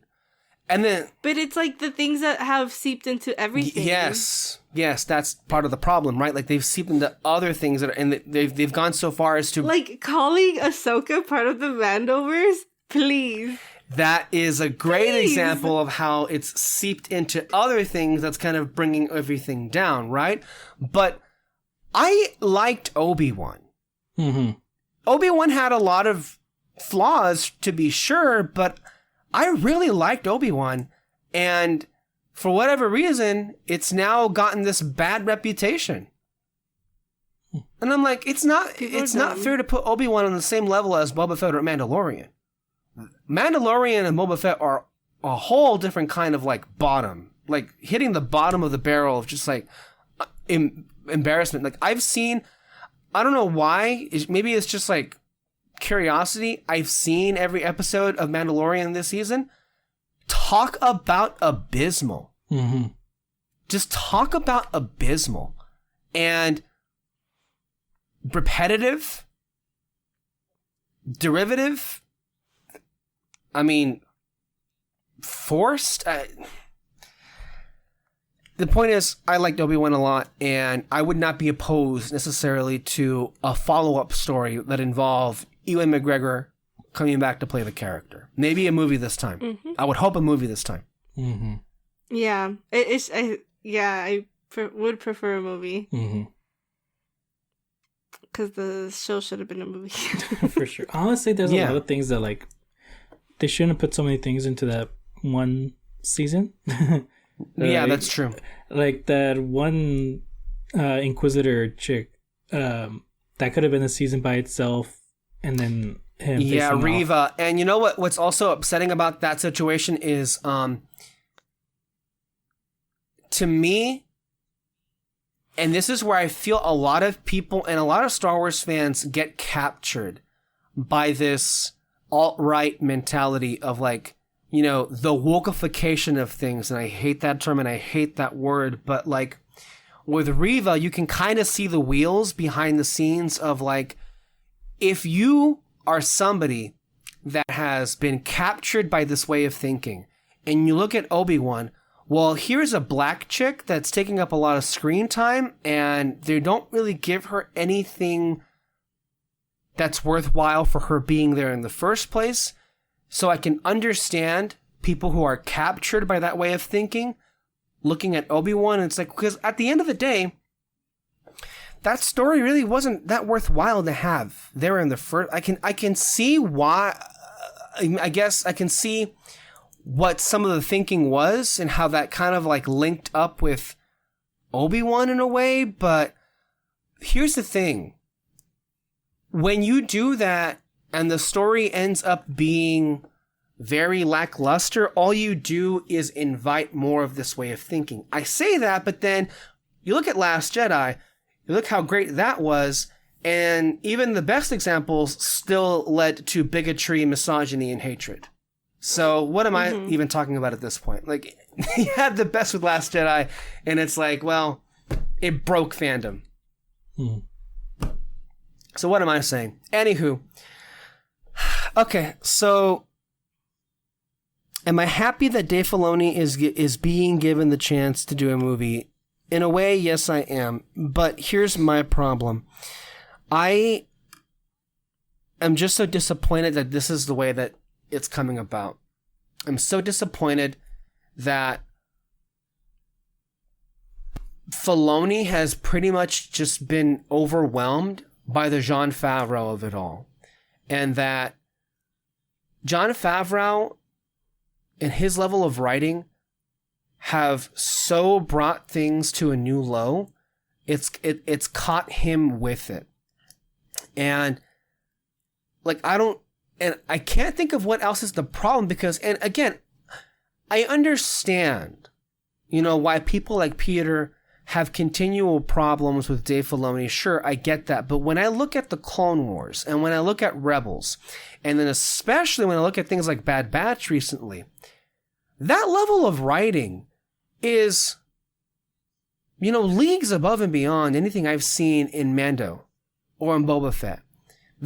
It leaves me wondering, okay, well, what's the problem? Like, what is it that when he's doing live action projects, it's not working out? And the only thing I can come around to is, well, it's Jon Favreau. He's so bad, it's fucking everything up. Okay, if I were to subscribe to that kind of mentality and that thinking, okay, well, does that mean that if it's all Jon Favreau's fault, him, Dave Filoni, now getting the chance to do not just a series that's already been shot and it's on the way in August, but now a movie, him being given the reins to do something completely his own, does that mean there's some way in hell some of us here who have been longtime fans of him can come to a place of liking, these projects because it's been confirmed and it's been reiterated at Celebration. Dave Filoni singularly wrote every episode of Ahsoka. Jon Favreau did not at all contribute anything as far as writing is concerned to those scripts. So one would think, maybe there's a chance here. I don't hate this. At the same time, I have to remind people, some of us here are forever upset with Jon Favreau because this Ahsoka series was supposed to be the animated sequel to Star Wars Rebels. And if you already know the road that we're going to go into, again, animation is far superior to live action in so many ways. You can only imagine the things that were taken away from us, the things that were stripped away because they got it in their heads that this in some way, somehow would be a far better version if you told this in live action. Even though when you watch that Ahsoka trailer and you watch certain shots that have been recreated from the finale of Rebels and you see to yourself how much more diminished things look in comparison to how their animated counterpart look like, I don't know how many examples you need or how many examples people need to understand that it doesn't matter what it is. The scale of live action cannot ever compete with the scale of animation. It just can't happen. So, I don't know. That's my long way of saying to you guys that I'm very conflicted and I'm very mixed on the whole idea of Dave Filoni and him doing these projects that have already been wrought with so much incompetence, shall we say, that I don't know how much I want to allow myself to care about it, but because it's him and because it features characters that I love, you can't help but root for it to be good, but at the same time, I don't know. I'm just not been crazy about Rosario Dawson's Ahsoka. I haven't been. And what also makes me worried is Dave Filoni did write that episode where Ahsoka came back, and it really did, bring up a lot of questions, with who Ahsoka is. But go ahead, Alexis. But the thing with that episode, though, is that you also have to, look at the whole thing all together and realize like there was things that he probably needed to add on because he was told to do so. At least that's what I am hoping is what happened, because like you said, there's a lot of things in there that fully contradict everything that we had seen in the past, specifically with Ahsoka. But it also just does make me worried, like how much, like I get that, you know, Dave Filoni is the one who wrote Ahsoka and stuff, but like how much was he influenced in the writing process by other people? Or how much, how many things that he had to include because he was told to do so? And it just, I don't know. I'm obviously gonna see it. Like, this is my favorite Star Wars character. I'm obviously going to see it. But it just makes me nervous as to what we're actually gonna see. And what are the things that they're gonna, I guess, like, backtrack on? I don't know. I'm hoping not a lot and not, like, very... I'm hoping it's not specific character things that are part of who Ahsoka is, you know, which is what happened in that episodes. David, I'm already worried about this trailer. If you remember the ending of the Rebels, Ahsoka had a white staff of sorts and a white cloak. Where was that? Was not in the trailer at all. Like we all thought like this is supposed to, like, she is like top tier wizard at this point, you know. She knows some shit. She's a master of the Force and all that. Like she like and all that. And then in the trailer though, the way she talks, it's like the episodes of Mandalorian and Boba Fett, where she's supposed to be this wise wizard type of dialogue, you know, that you fucking see in Lord of the Rings or something. It's like, no, that's not her. She's funny. She's not quirky, but like she's more of a character. She's more alive than that. She comes across so stoic and so lifeless. That's not the Ahsoka. Even in Rebels, there was moments. Yeah, she was older, but like, did they forget to have moments of levity with her? Mm-hmm. You know what's happening? It's like, you know, the Clone Wars helped Anakin's character a lot and to show us who he actually is. It's like they're kind of flipping it.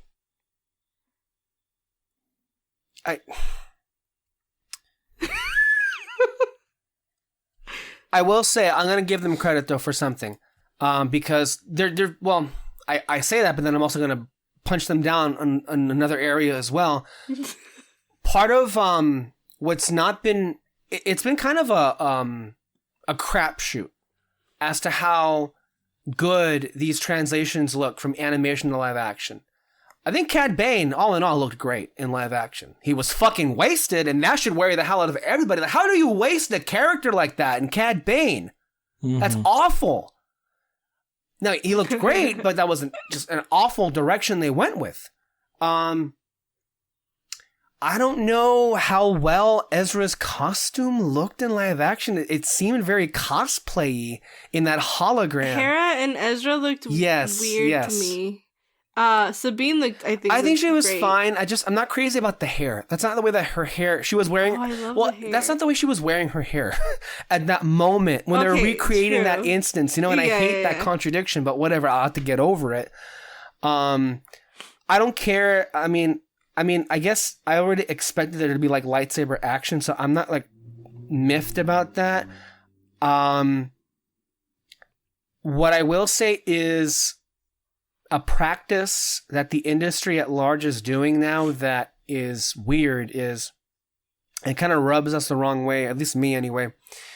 Okay, well, is this practice of when we're doing from animated to live action translations, but you're picking and choosing which cast members get to return and play their roles in live action and which ones have no you're saying by not inviting them back have no business being here. So, okay, Lars Mikkelsen did a great job portraying Grand Admiral Thrawn in Rebels, and I'm happy for him that he gets to come back and play the live action version of him, and he's a great actor as well. to do that, The guy who played Ezra was really good. right? Yeah. And he looks like Mhm. Ezra. But at the same time, I think I saw that all of the Rebels actors, the voice actors, were at some other convention at the same time that Celebration was going on. And this trailer drops, and it's like, it feels wrong, right? It feels so like, bad. someone explain to me why it is that Ashley Eckstein was not capable of playing Ahsoka in live action? I mean, the main thing is just because he doesn't look Also, well, you can also say star power, whatever. I mean, and when I say it's a practice that, you know, it's an industry thing now, well, we didn't mention it here, but Moana's getting a live action remake, and someone explained to me why it is that The Rock gets to come back. I mean, the answer is pretty self-evident, but he gets to come back, but Ali Carvalho is not seriously being considered to play Moana in live action. Let alone the fact that shouldn't exist in the first place. That adaptation has no right existing.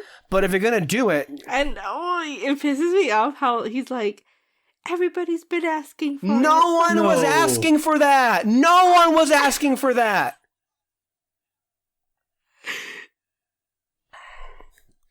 Anyway, Star Wars. I love Ahsoka. I love these Rebels characters. I am scared to death of this series and this movie. And I think we're all on the same page, right? Mm-hmm. Yes.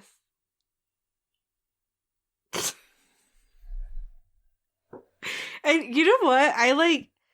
Obviously I knew that Sabine and Ahsoka were going to be part of it, but I guess like my brain was just like on that I didn't like fully process the fact that all the other characters are going to be in the show. And it's fully a Rebel sequel. Basically. But not really, because it's not the actual people that were involved. It's just a sad thing, honestly, to me. One thing that I will give props to, I have forgotten, because I was bashing them so much, I forgot to actually address the thing that I said I would like give them props, which is in one of the recent Mando episodes, they had Zeb, and he looked great. That was a great translation. Yeah. I didn't think you could make a Zeb look great in live action. Whoa, that looked amazing. So, again, to give them props wherever we can, right? That was a good translation. The Inquisitor was not in Obi-Wan. That was not either of those Inquisitors are not good translations at all. And again, it's a lottery. Like, I mean, Ahsoka, whatever, but like, I'm not crazy about the way Hera looks. Yeah, she looks weird. Like there's something. It's just like I feel like I'm looking at an imposter. Mm-hmm. Yeah. Yeah. And maybe it's because I am. So yeah, you'd think like we'd be excited for like new Star Wars stuff, but as we just saw with all of these projects, there's a lot of like mixed feelings here. We want them all to succeed, but they all have like significant drawbacks. And mostly in the cases of characters like Ahsoka and Rey, we've just like been like done dirty enough at this point. Like we're just scared. Yeah. More than anything, we're just scared of what they're gonna do now. Yeah. And I think, you know, obviously again, we don't want it to fail, but I think another thing is that we just know that it's not going to be as good as how we've seen these characters before. I think that is like, if anything, that is true. Like, it's just not. And like, how can it be? Like, we already saw their stories. I don't know. Well, with that, let's go ahead and transition to the films that we saw. Let's start off things with a really good one, and a surprisingly good one at that. I think, to me, the best adaptation of anything playing in theaters right now is Dungeons & Dragons. So this was directed by John Francis Daly and Jonathan M. Goldstein. I'm going to read the Letterboxd description right now, and we can get into this film. No experience necessary. A charming thief and a band of unlikely adventurers undertake an epic heist to retrieve a lost relic.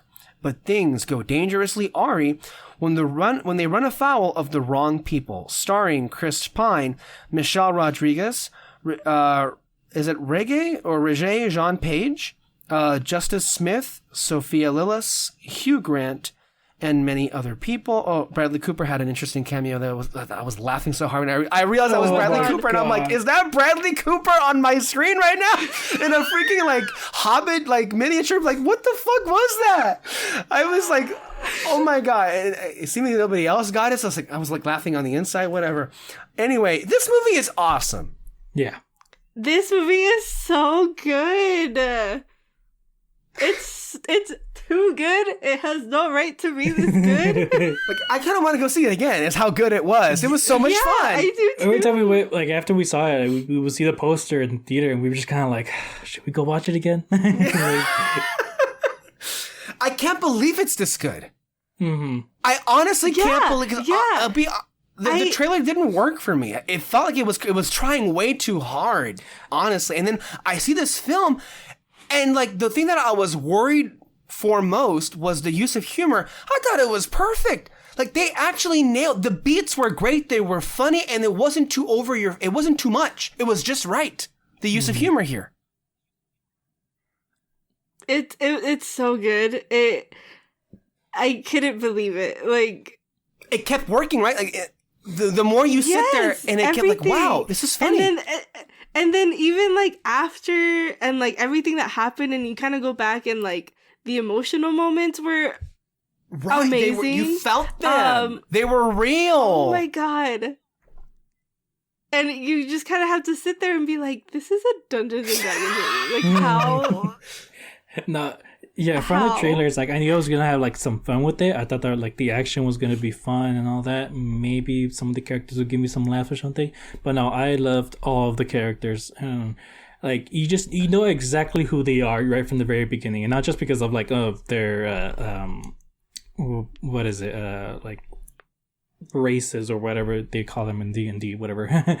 You know, because like, you know, quests. Do they call it quest? The type of characters. You mean the archetypes? Archetypes, yeah, something like that. Mm-hmm. But like, it's just, you know, you kind of like you already got like the, what was it, Hugh Grant's character? Like, they literally say right away, like, he's a con man, and you're kind of like, oh, okay, so I know exactly what's gonna happen with this character right here. And like, and just the things that he does, like, it's messed up, but you're just kind of like, damn, dude, that's what the fuck. And then the way that the movie looks. It actually looks good. My God. It actually looks good. Marvel, hey, this is what movies are supposed to look like. Visually interesting with decent effects. Hello?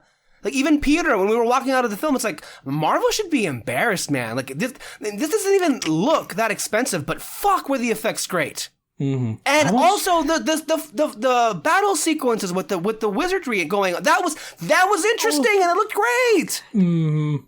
It's so good. Yeah. Wait, how much also, was this movie? it kind of also put Harry Potter to shame too at the same time, because it actually gave like wizardry fights that were interesting in a way. Mm-hmm. Yeah. It's so good. Yeah. I shouldn't be this passionate about a Dungeons and Dragons movie.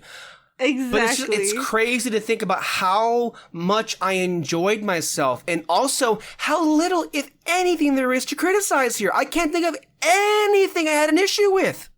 Can you? No. Mostly just the exposition scenes. Like, I just that kind of slowed it down for me. But other than that, though, like, zero complaints, honestly. Everything else. Mm-hmm. Like, seriously, the film has a nice balance of two things at once, which is, and I think it's able to have its cake and eat it too, in that it's the kind of humor where it's like, it reminds you of, you know, the peak of Marvel, where it's laughing of what's going on here, but it also takes itself seriously too. It's a nice balance that it was able to have, and that's something maybe Marvel needs to take more note of in that regard, you know? Because the humor was like, like it was silly humor, but it didn't feel like it was at the expense of the stakes that were happening in the story. Mm-hmm. And No. not only was like the humor like in good use, but also like the way they make fun of themselves of like the whole D&D concept of it all. Like they used it so perfectly here, unlike with Marvel, where like they just kind of make offhand comments. He's like I think in Doctor Strange, he was kind of like, oh yeah, I'm gonna call a spider guy to help us out or something like that. I don't know, I can't remember. Yeah.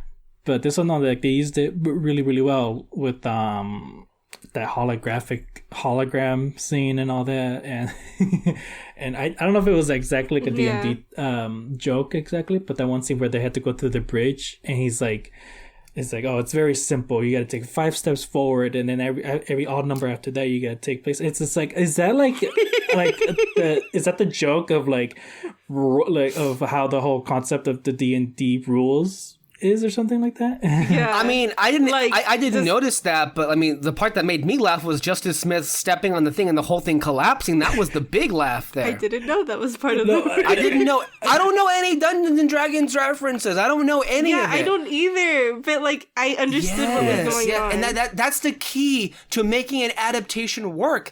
I don't know anything about that world or that universe, but I loved my time in this world, in this universe, in this movie. Mm-hmm. Yeah. And like it's interesting because I've like always wanted to play it, but it just seems so intimidating. Sure, yeah. You know, like it feels like there's a lot of things that you Stranger Things and Big Bang Theory always make it seem like the most complicated thing in the world. Mm-hmm. Yeah. And so going into it, I was like, okay, well, I was thinking it's gonna be like a Lord of the Rings type of thing, like it's gonna be too complicated, like, you know. But no, they just made it so fun, and they didn't take themselves too seriously. But in the parts that they did, it hit you like big time. So I don't know. It's just everybody so in this cast was like great.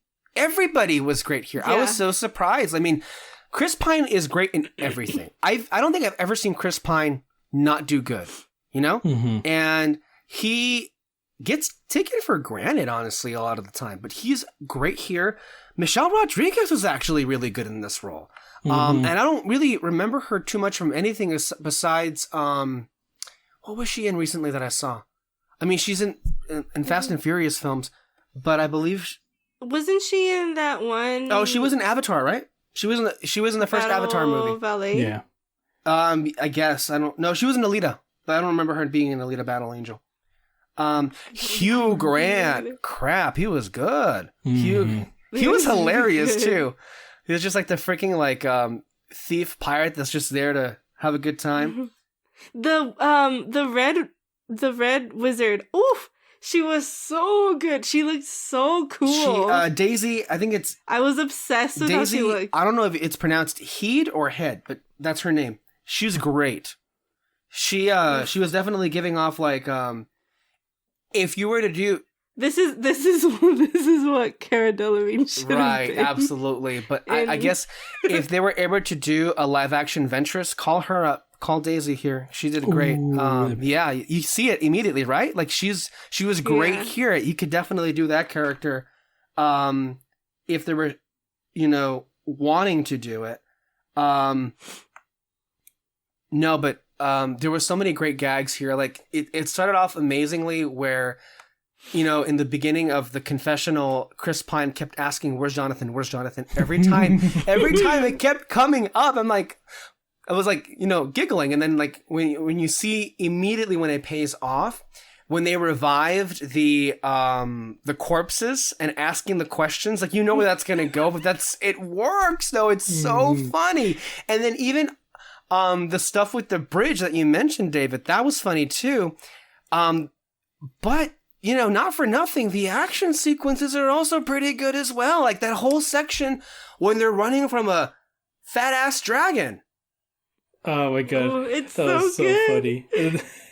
Or even like the small thing, the oh my god, I've never seen a movie where they come up with the plan and the plan is interesting and the way that they have to execute it is so good. Oh yeah, that's true. Yeah, when they're infiltrating the castle and everything. Yeah. Yeah. That was so cool. Even the sequence when they're in the games and they're trying to escape death, because that was good too. Like, there's really next to nothing I can say that was wrong here or that I didn't think worked for me. Even to, as we mentioned before, Bradley Cooper, of all things, being in this movie. Oh my god, literally when that happened, I turned to David and I was like, is that Bradley fucking Cooper? And then after the movie, I was like, do you realize that like the last movie that he did was probably the one with Lady Gaga? No, it was oh man. Again, this is not the best movie in the world, but it was so entertaining, and it was consistently entertaining. Mm-hmm. You know? Yeah. Yeah. If you haven't seen this, go see it. This deserves more attention. And It does. maybe in retrospect, they probably should have picked a month where it wasn't so packed to have released the film. Like, I think some were suggesting August would have been a good month. This does feel like an August movie more than anything. Mm-hmm. A movie you would get around those times. So, I know we mentioned it before real quick. I was really surprised how much I enjoyed that TMNT trailer. Oh yeah, I saw the so trailer good. for the first time in the theater, and Me too. Yeah. I love the animation even more. I really couldn't see a lot of the details like on my phone screen and all that. But I love how like they look more like clay than all the other like Spider-Verse or Puss in Boots. Like this one, no, it looks like claymation on their part, and I really like it. Mm-hmm. To be clear, in case people who are not picking up on it, I'm referring to the Teenage Mutant Ninja Turtles trailer or movie coming out. So that should be fun to see. But yeah, overall, I don't know if they'll do a sequel, but I'd see it. This was a really, really good movie. I hope they do. They could do so much with this. And then David and I were saying that to do like a Knives Out type of thing where there's like one consistent character and have that be I see. I can't pronounce his name, but the guy from Bridgerton. Right, Paladin. him. Yeah. Is I believe it's Regé Jean? Yeah. I think it's Regé Jean Page. Yeah. Mm-hmm. He was great here too. He played his characters straight He's up, so but I mean, good. it landed very well. He's a really good Actor. actor. Yeah, and he's hit it big recently too. Oh, yeah. In a number of projects. So yeah, go see Dungeons and Dragons. I want to speak just real quick on the movie Air by Ben Affleck. It's good. Your mileage will vary depending on how much you care about anything involving Michael Jordan or basketball in the 80s. I don't at all. But I went to go see this because I love the cast and I love Affleck as a director. And it delivered. To me, it got me to care about a story I didn't think I would be able to care about. So if you want to go see it, it's a good watch. Matt Damon's great. But maybe you'll get more out of this if you're already invested in the whole legend of Michael Jordan or, basketball. But it's basically about how Nike was able to, hook up with Michael Jordan and have that whole campaign and how it changed the game and everything. But it's good. Even though I kind of already explained it, let me just go ahead and read the synopsis. Discover the game-changing partnership between a then undiscovered Michael Jordan and Nike's fledgling basketball division, which revolutionized the world of sports and culture with the Air Jordan brand, which of course we all know very well today, continues to persist. How was The Pope's Exorcist? This I didn't get a chance to see. Let me just real quick find the synopsis here. This stars Russell Crowe. This is directed by Julius Avery. Julius Avery previously worked on projects. Oh, interesting. He directed 2018's Overlord. That was the low-budget zombie film that featured, among other people, Wyatt Russell and Ian DeCasticker. You can tell. Okay, I guess it... So Possession was only the beginning. Father Gabriel Armort, chief exorcist of the Vatican, investigates a young boy's terrifying possession and ends up uncovering a centuries-old conspiracy the Vatican has desperately tried to keep hidden. Really? The Catholic Church hiding things from people? That's not at all strange. This is... this movie was completely not what I was expecting. I feel like, obviously, like, you see the trailer and you see, you know... If you see this type of movie, you know that you're just going in for a horror movie, whatever. Which it was that, and it was scary, obviously, like, but I get scared of everything, so don't listen to me. But it was, like, so much more than any of that. I guess, like, my best way to kind of describe it is the way I described it was like, think of it like an action movie, only there's like no punching at all. And so like, it's just this progression of like the demon taking over the kid's body. But like, you get this kind of like almost heroic moment with the priest where they finally stand up against the demon and all that and like send it back to hell and shit. Think like, I guess, like Supernatural, but like the church is like heroes, I guess. And no guns. And it's like a team up by the end of the movie. What the fuck? I had so much fun with this movie. Okay, it's a horror movie, but like I was not scared at all. I just had like a lot of fun with like some of the jump scares that does happen and all that. And it's just like, I don't know. I think we're just kind of used to these kinds of stories. Like by the end of the movie, they have to go after all the other like demons that are like a part of this conspiracy. Usually like the best kinds of these stories of like, you know, either the priest or whoever they get that has to like expel the demon out of someone. Usually by the end of it, you just kind of get like this sense of relief of like, oh, okay, everyone's fine. We're going to have like a happy ending. It's like, no, that's not it with this one. This one is kind of like, yeah, get him. Like, like I said, like it's like that action movie thing where like, you know, like they're finally going to like beat up on the bad guy and all that. And then at the very end, they end it with like a, there's still more to do. It's like, are you ready to go back to hell? Literally, it ended with that line. It's like, are you ready to go back to hell? And it's just... Again, completely not what I was expecting, but it was really good. Like, we had a lot of fun with it. By the end of the movie, we were like, this was, like, actually pretty cool. And, like, halfway through the movie, because we knew that, like, not that it was leading up to them kind of going after them, but we knew that there was more to the story. And, like, halfway through, I was like, I hope they make more, and I hope they go after the other ones. And then they ended it like that. And I was that like, sounds more interesting than what I just read on this description. Like, wow. Yeah, it has everything that you described. It's just kind of, yeah. I don't know. The film is a lot more surprising than what I think the trailer would even suggest it is. Like, it's not a straight up horror film. There's a lot of action into it. And you're even describing what sounds like the beginning of a series. Yeah. Yeah, yeah. Wow. It could be like a comic book movie. Damn. Like a Hellboy spinoff or something? Of that honestly.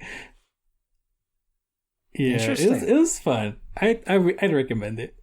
Yeah. And Russell, and like also because I was like, why is Russell Crowe in this? Like, well, he has absolutely no business being in this. But then by the end of the movie, I was like, oh, okay, I get it. Wow, that's not at all how I was expecting also, this to go. He, for the most part of this movie, is speaking in Latin or Italian. Yeah. Interesting. Huh. Like a lot of this movie, half of this movie is like with subtitles. There was a headline that somebody was laughing at on the weekend that was saying something like, because it was a box office headline of The Pope's Exorcist and Mario, and that the two were engaging on Italian violence. Which is funny. I mean, you could kind of compare both of them. They both go into like a weird world. Yeah. Oh, shit. They're fighting a big bad. Oh, man. Well, I might have to check this out then if I have a minute. Honestly, here. Try to watch it with really like fun. Kyle Peter, but like really, Yeah. I feel like Peter would have he would just be laughing his ass off the whole time. Maybe I'll run it by him and see if he can give me, I don't know, a minute of his day, considering how he is these days. With that, John Wick Chapter 4. Now, I'm not going to get into any spoilers here, but I will say this. I like all the John Wick films. Mm-hmm. Here's my problem. At some point, I start to have a migraine because the action is spectacular. Do not misunderstand me. But those films are so relentless. Mm-hmm. They're mostly just like never-ending action stoppers. And at some point, my head will hurt in every single John Wick film. As it happened here in the fourth. I will say, I think from my perspective, this one, I feel I'm going to remember more than the other ones. I think they, in some areas, have, I think, reached new highs as far as action is concerned. I really liked a lot of the side characters. In particular, I especially enjoy Donnie Yen in this film. He was awesome. And I have to say, I think I like this one overall more than the other ones. So that's how I feel. But then again, I'm not somebody that, thinks about the John Wick films all that often. I like them. I enjoy them. They don't live with me. Because to me, they never really offered much more to me besides just momentary enjoyment. Now, that may sound dismissive, but it's just how my engagement has been with them, But overall, I mean, the cinematography, the production design, they blew it out of the water. So, there was even a Lawrence of Arabia reference in there when they have a can, which you may not even know it is a reference unless you know it, but they blow a candle and then they transition to a cut in the desert, I want to say. All in all, though, I thought it was a great movie. David? No, yeah, I had a lot of fun with this. I've enjoyed all the John Wick movies and all that. Yeah, for sure. I think they had like a lot of peaks in the action in this movie, but also, it's not that they went overboard with the action. Just on, I guess they kind of oh my god, what's the fucking word? Overreached, I guess you could say, on some of the things that John Wick goes through. I'll just say it, but like he falls off a building a couple of times and he's totally fine, and I'm kind of like, come on, you can tone that down a bit, like still kind of try to ground it as much as you can, but like but overall though, like I still really like the action, especially with Donnie Yen. He's fucking great. He's always fucking great in these action movies and all that. Now, what I am looking forward to, because I love Ana de Armas, if I'm not mistaken, they are moving forward with that ballerina film, right? When she's going to be starring in it. Mm-hmm. So an Ana de Armas action film in this world, that gets me excited. Because she, for that one scene she was in No Time to Die, you know what she's capable of. Yeah, for sure. She's got that great physicality to her. I also really like the world of John Wick, so I'm really excited to what else is out there and all that. There clearly is several ways you could explore that. Mm-hmm. Okay, last but not least here, what we're going to do is we'll save the Japan trip for its own show, since we've already been here a while. And we'll conclude today with Mario. Have we all seen Mario here? Yes. Okay, so let me go ahead and... Alright, this is the Super Mario Brothers movie. While working underground to fix a water main, Brooklyn plumbers and brothers Mario and Luigi are transported down a mysterious pipe and wander into a magical new world. but then the brothers are separated. Mario embarks on an epic quest to find Luigi. I feel that if I had read the synopsis, maybe I would have been a lot less confused in the first 10 minutes while watching this movie, because I was thrown off, like, why are they in quote-unquote the real world? And I'm like, oh, okay. Then it ended up going into what it ended up being. I will say, there's a really interesting conversation, also kind of a tiresome conversation happening right now involving fans of the film and their interaction with critics. Mm-hmm. And, like, I don't know, it feels like the response that people use in defense is, well, it's a Mario movie. Well, it's a movie made for kids. Like, why were you expecting this to be good or great? Mm-hmm. And to me, I've never liked that kind of defense for a movie. Like, that's not, I think, the best way to go about it. Like, because I feel like if you're using that argument to defend your film, that really you're admitting that the film isn't that good to begin with. Great. So I don't understand why that's the talking point that people are. And I'm also just very, like, grossed out by this, I don't know, audience versus critics score on Rotten Tomatoes. That it seems to be more of a trend now. Mm-hmm. Which is, it's just dumb because people keep saying all the time, it's like, it's Rotten Tomatoes, you don't have to pay attention once. But then people keep using it all the fucking time. And it's like, okay, if you don't want to take it seriously, which is it? Stop fucking using it. Right. Like, which one are you? Yeah. So, anyway, that's a whole side thing that's happening right now. And I don't know. It gets on my nerves. Anyway, how did you guys like this movie? It's getting dark in here. Go ahead, continue. It is. I keep in mind, of course, I may have already alluded to it, but the critics did not like this movie at all. Mm-hmm. But general audience seems to be loving this a lot. So, I think that it is just a movie that you should have fun with. I don't think that there's any deep revelation or anything like that. It's pure nostalgia, which is fine. It's completely fine. And because of that, it worked for me and I enjoyed it. But it's true that, like, you can't really say much about it because, like, things happen, but, like, not really. But it was just a lot of fun. And it's cool to see, you know, things from when we were little and stuff, and things that we used to play, like, on the screen. So that's kind of how I see it. Mm-hmm. Oh yeah, I love this movie so much. I'm a big Mario fan and all that. And I mean, this movie, it's like, this is, if everyone ever says this movie literally feels like a kid is just playing with all the Mario toys that he has. Like, that's really what this movie is for me. And that's kind of what I love about it, is because, like, yeah, you have all this wild stuff in this world, like, you use it and all that and try to come up with something. And it did.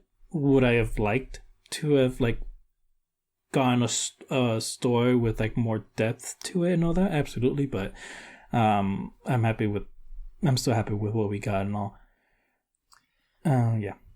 I mean, I feel like the nostalgia must be a big thing then, and I thought I would have had some of it, but apparently no.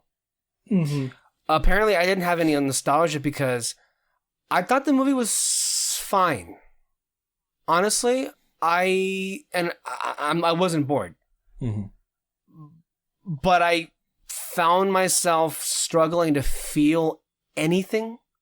Like, it felt like I was watching the whole time. It felt like I was, like, seeing through the movie, where it's like I could picture in my head why certain decisions were made or why this line of dialogue was inserted. The animation looks great. There were fun interactions with a lot of the characters. I think Jack Black is awesome. Chris Pratt's voice seemed to go in and out with Mario. Like at some points it was more Italian, and in some points it was I don't know what, or more New York, I guess you could say. But like in moments it kept going in and out. But I thought the cast was great. The characters looked great. I love the look of the world. And I want to see more of it. But it, for lack of a better way, you guys are correct. I mean, I think we're all coming away with the same estimation. I didn't enjoy it nearly as much. It felt very basic, like unbelievably basic, and kind of like, to me, it came across. But to be fair, like that's how the games are as well. Sure, though. and like, if that's how you view it, that's fine. It to me though, it kind of left a lot to be desired. Like I didn't find a lot here that was making me go like, this is good. I'm having a good time with this. Like it was mainly just like coasting and not going anywhere. It reminded me a lot of a pilot for, you know how sometimes animated shows have like they make a big thing out of their pilot and they put it in movie theaters. It reminded me more like that, like maybe like a first episode for like a series. Okay. Yeah. I don't know. I wasn't in a bad mood watching it. I just kind of, and I didn't hate it. I just kind of felt mostly blah for the totality of it. You know, I don't know. I don't know what it is. Maybe I just feel like, clearly for whatever it was, it, in my view, didn't do a good enough job to make me care about much of what was going on. Now, the argument, I think, stands that, well, maybe you could see it through the lens of it feeling like you were playing the game for real. I liked Charlie Day's Luigi. Yeah. I liked most of the characters here. The stuff with Bowser worked, I thought, really well. But I just feel like they were really, for the most part of this movie, just barely scratching the surface. And I guess I just kind of like, I want to see more of the world, and what more they could do. But we'll get 5 more of these, so I guess we'll get it eventually. Hopefully the next ones they'll probably make better storylines for it or something. I don't know.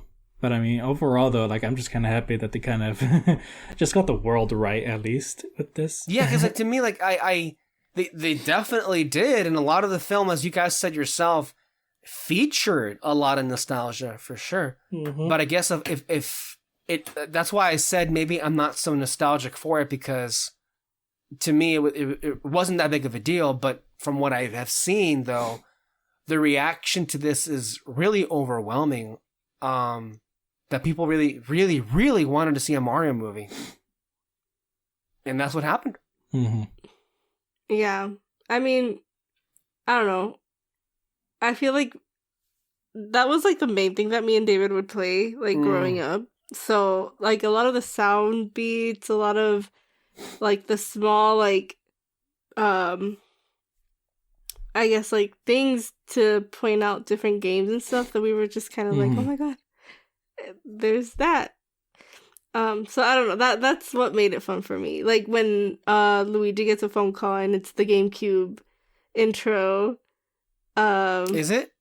I didn't even. Yeah, it's a. Didn't catch that at all. And then, yeah, so I don't know. And then they had like the when he's in like the scary woods, they had like the Luigi's Mansion music. But that's also like a complaint of mine, that why did they have such recognizable songs? Why did they use normal songs? It just felt super out of place. Like pop music? But it's also like pop music, you mean? Yeah. Yeah. It was especially weird. When they went to the Kong kingdom and all that. Like I can't remember Weren't they using Holding Out for a Hero? what did they. No, well, yeah, they did when Mario was training. Yeah. Oh yeah. I don't know. Yeah, It was just weird, and they did use it for the King Kong stuff. King Kong. King Kong. What the fuck? Yeah, Donkey Donkey Kong. Only when they made it to like when you first see like the kingdom and all that. And, I can't remember what song they added, but they did, and I was kind of like excited for that moment because I don't play a lot of Donkey Kong games, so I was kind of like, oh, this is gonna be new territory for me. But then they added a pop song, and I'm like, oh, really? Mm-hmm. Anyway, it'll be playing in theaters all year long. It keeps up the success that it's raking in here. Anything else to say for today, guys? Nah. All right. Well, thank you all for being here, and thank you all listening. A reminder, you can catch our podcasts every single Sunday. Stay under our spotlight for more content and more as the weeks go by. And we will see you next time. Bye-bye. Bye.